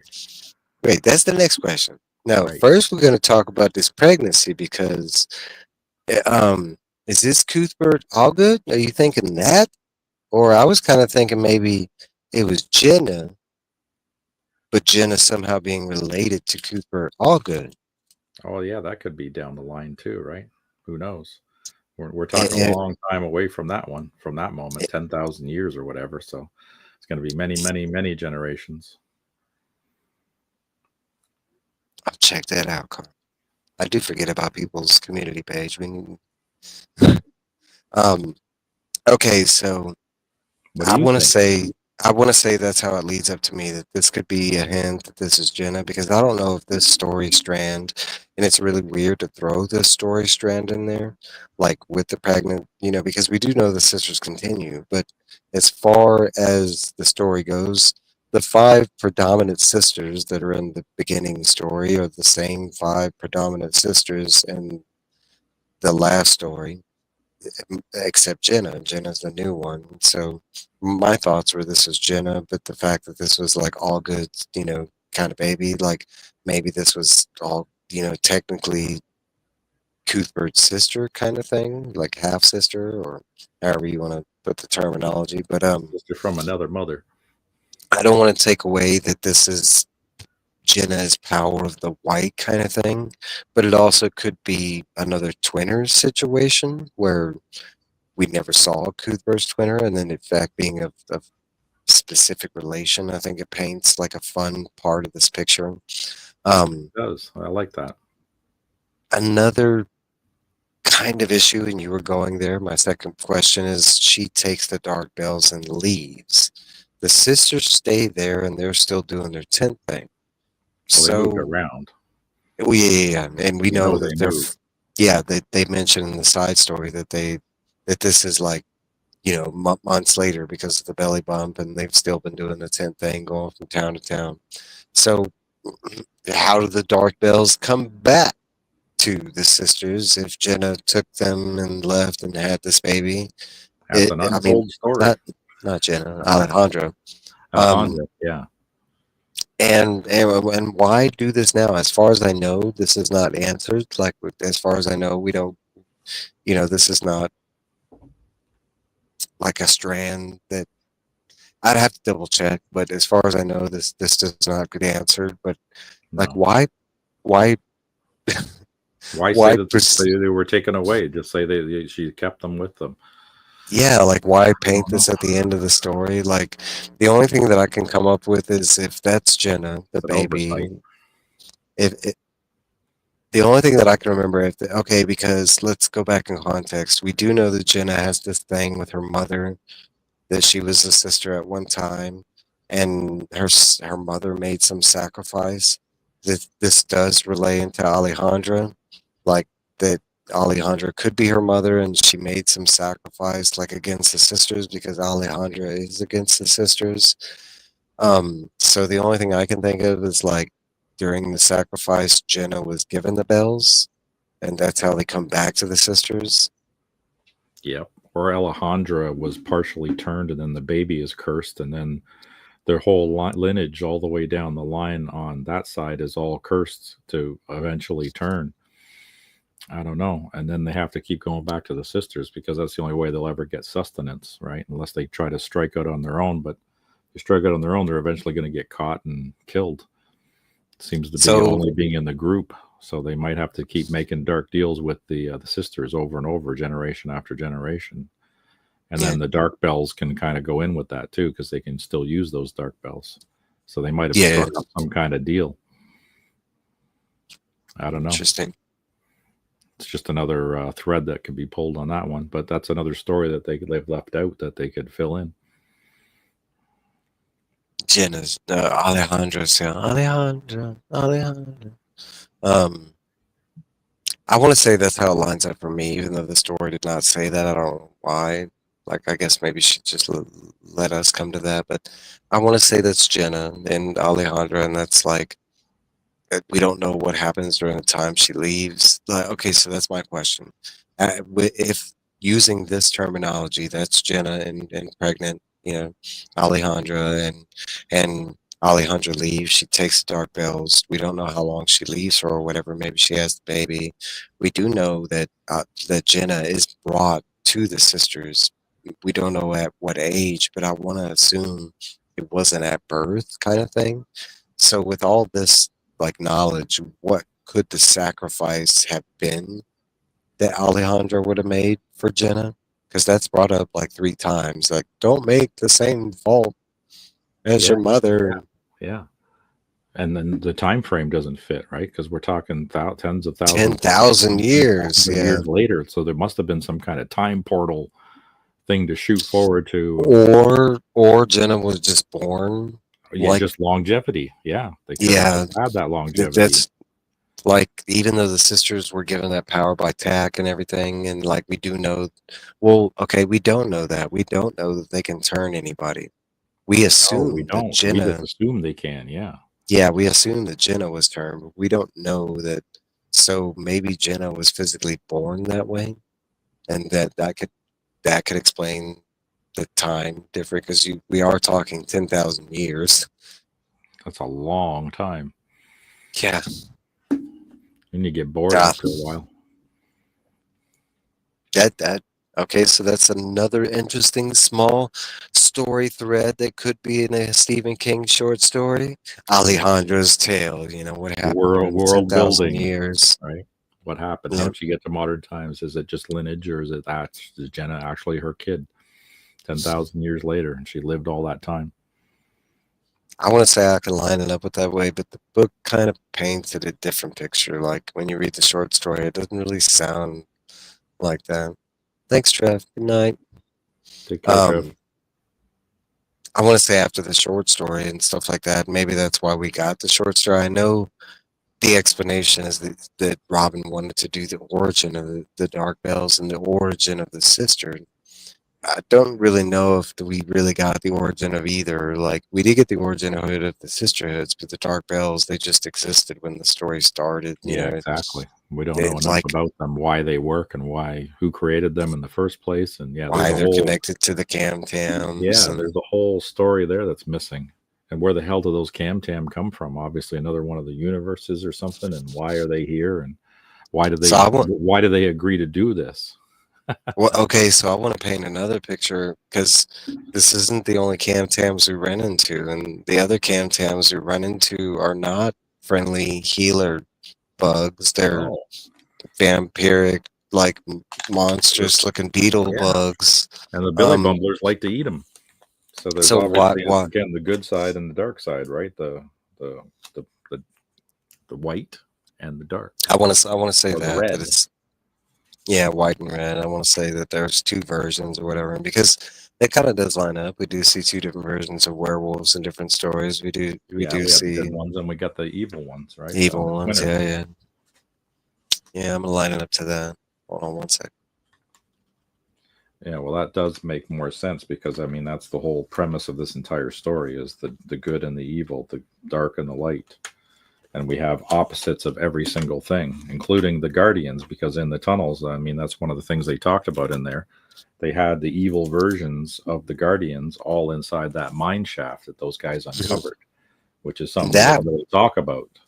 no, Right? and that we have seen before, but in small doses, like from the books and from Yeah, the comics, more so the comics, but because we went into the whole like the demon yeah. beams and The stuff like upside that. down, right? The upside down that we were talking about. Yeah. Um, let's see. Let's see. I think that's all we got on Little Sisters. So me and Steve were Perfect timing. talking.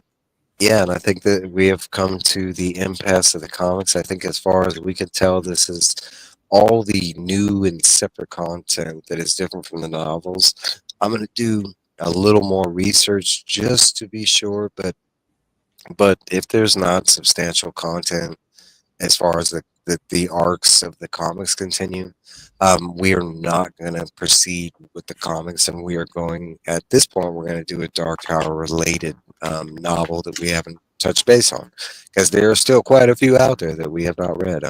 But we have choices.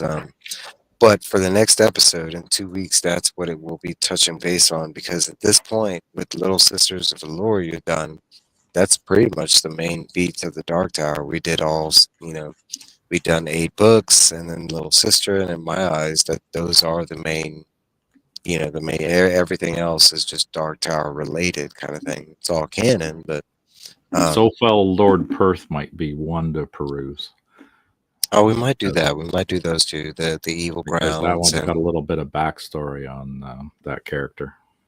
so maybe we'll do that. We'll do, and we can have it a short episode, and the short episode, and this will be something we can talk. But it's good to talk here too. But no, we Yeah. might do. Because Evil Ground, I think, is 2 issues, and Lord Perth is like 1 issue or whatever. So we might, I don't know. I have to work on this. Yeah. Because that would To be a be really announced. short. Yeah, to be announced. We'll work on it. But guys, that is it from this episode. I want to thank everybody that stopped by, everybody that sat here and listened to us talk about this. If you're watching this on the rewind, comment, let us know down below. Do we Yeah. miss anything? Especially with the religious stuff, I'm always looking for insight, especially other literary sources. Because this is one of the few tales that I didn't really catch any other literary references as far as connections to other major novels or anything like that. Right. Um, We're talking to you, Nauman. Get in there. Right. But guys, I want to thank everybody. I had fun doing this.